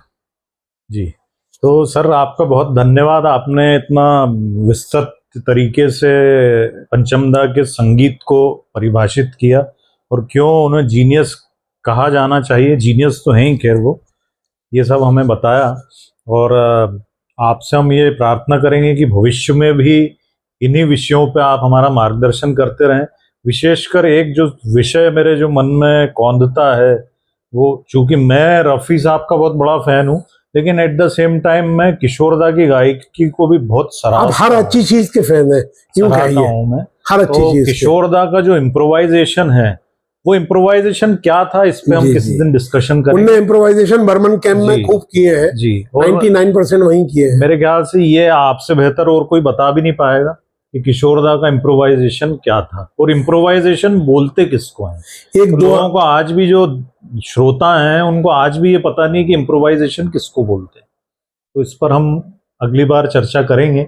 और आपको मैं बहुत धन्यवाद देता हूं कि आपने इतना विस्तृत इस ये आपकी कृपा है। एक दोहा बोलूंगा कि ढक न सके आकाश को सागर नहीं न पाए। कौन आकाश को कौन ढक सका है, सागर को गहराई कौन ना सका है। तो ढक न सके आकाश को सागर नहीं न पाए, पंचम किशोर की स्तुति हमसे कहीं ना जाए। कहाँ तक कहेंगे, कहाँ तक। मैं तो मतलब 1%, मैं तो एक तरह से ड्रॉप आउट म्यूजिशियन हूँ। कुछ साल मैंने इनके सानिध्य में इनके दर्शन किए, कुछ काम करने का मौका मिला छोटा मोटा। I change my career. मैं नहीं टिक पाया, ना मेरे में टैलेंट था इतना, बिल्कुल नहीं था टैलेंट, आप मान के चलिए। तो मुझे ये समझ में आ गया कि मुझ में टैलेंट कितना है, प्लस मुझे ये समझ में आ गया कि मैं इस टैलेंट के भरोसे कितना स्ट्रगल कर सकता हूँ। और वो मुझे कंफर्टेबल कैरियर कोई और लगा तो मैं कैरियर दूसरा ले लिया मैंने, या कह लीजिए डेस्टिनी, भाग्यम फलदी सर्वदा, नचेव विद्या नचेव पुरुषार्थ। तो भाग्य था, उसको मैंने स्वीकारा और अच्छे के लिए स्वीकारा, ईश्वर का जो आदेश था। पंचम दा के कहने से ही मैंने दूसरा कैरियर अपनाया और उस कैरियर में मुझे आशातीत सफलता संगीत के कारण मिली।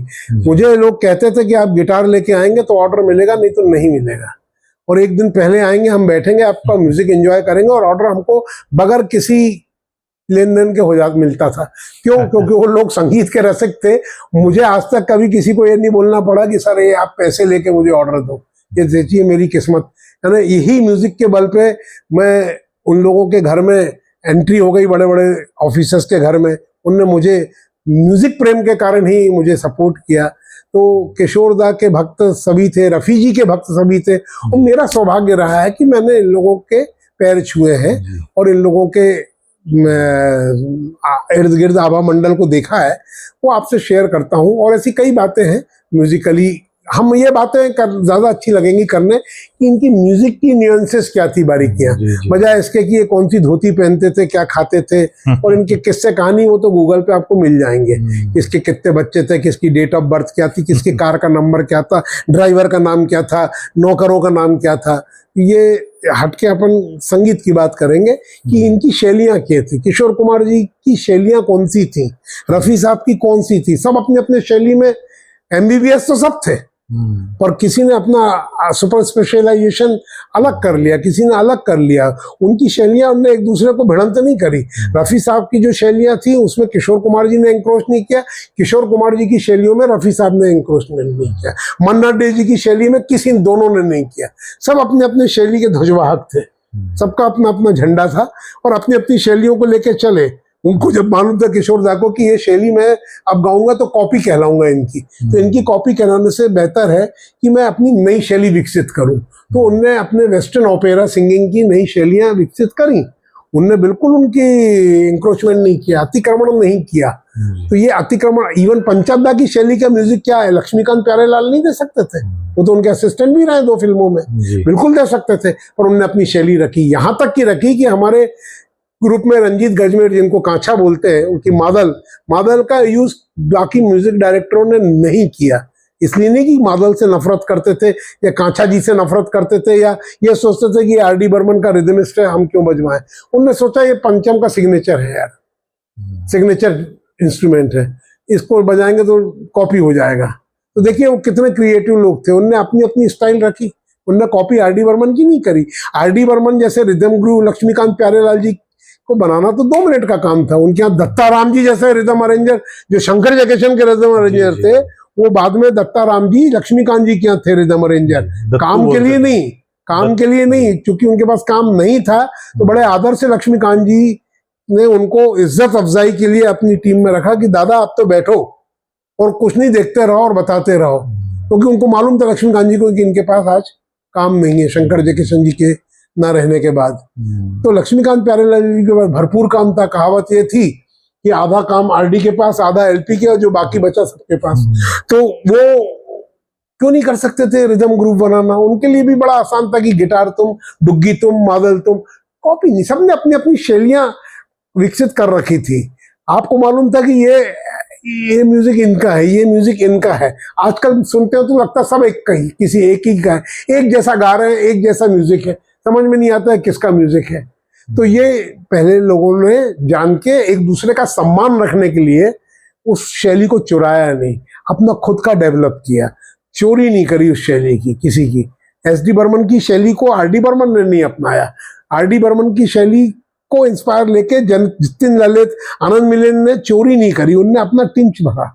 ये उनकी महानता है इन लोगों की कि इनने अपनी अपनी शैली डिस्कस, हाँ प्रेस हुए, उससे उन लोगों ने इंस्पिरेशन ली कि ये RD बर्मन टाइप का करना चाहिए, ये शंकर जयकिशन जैसा करना चाहिए, ये LP जैसा करना चाहिए, ये OP नैयर जैसा करना चाहिए। तो ये लेना भी चाहिए, महान लोगों का क्यों नहीं लेना चाहिए? जब हम रामायण महाभारत की सीख लेते हैं तो संगीत की रामायण और संगीत की महाभारत है ये लोग, बिल्कुल लेना चाहिए। और ये बातें गौण है कि उसमें कौन था, इसमें कौन था, आधे तक लोगों का दिमाग इसी में उलझा रहता है कि किस रिकॉर्डिंग में कौन था। अरे यार, रामायण जब हुई थी तो रामचंद्र जी की सेना में जितने लोग थे उनके नाम याद है क्या आपको? नहीं मालूम है। और तुलसीदास ने लिखी रामायण, वो तो कई साल बाद पैदा हुए, रामायण काल के हजारों साल बाद पैदा हुए, पर रामायण तो उन्हीं ने लिख दी और सबने अपने तरीके से लिखी। वाल्मीकि ने अलग लिखी, तुलसीदास ने अलग लिखी। तो ये प्रासंगिक है ही नहीं कि किस रिकॉर्डिंग में किसने घुंघरू बजाया, किसने ड्रम बजाया। ये सब छोड़िए। इससे क्या होता है कि अपन इस सब्जेक्ट से हट जाते हैं। आप तो ये देखिए कि वो म्यूजिक इंस्ट्रूमेंट क्या है, उसकी फ्रीक्वेंसीज क्या है, वो कैसे बजा, क्यों बजा और किस तरीके से बजा। तो आपको लगेगा, अब जय जय शिव शंकर कांटा लगे ना कंकर एक भांग का गाना है, तो उसकी ढोलक आपको लगती है कि यार ये ढोलक सुन के ही लग जाता है कि ये भांग घोटे की ढोलक है। तो वो लगना चाहिए कि भांग घोटे की ढोलक है। वो एंजॉय करिए, बजाय इसके कि इसको उदय कुमार दुबे जी ने बजाया है, कि अमृतराव काटकर ने बजाया है, कि देवी चंद जी ने।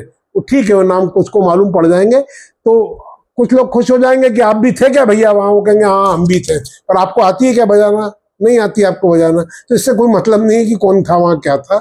हल्दी घाटी के युद्ध में कितने सैनिक थे, उनके नाम रटने से कोई फायदा नहीं है।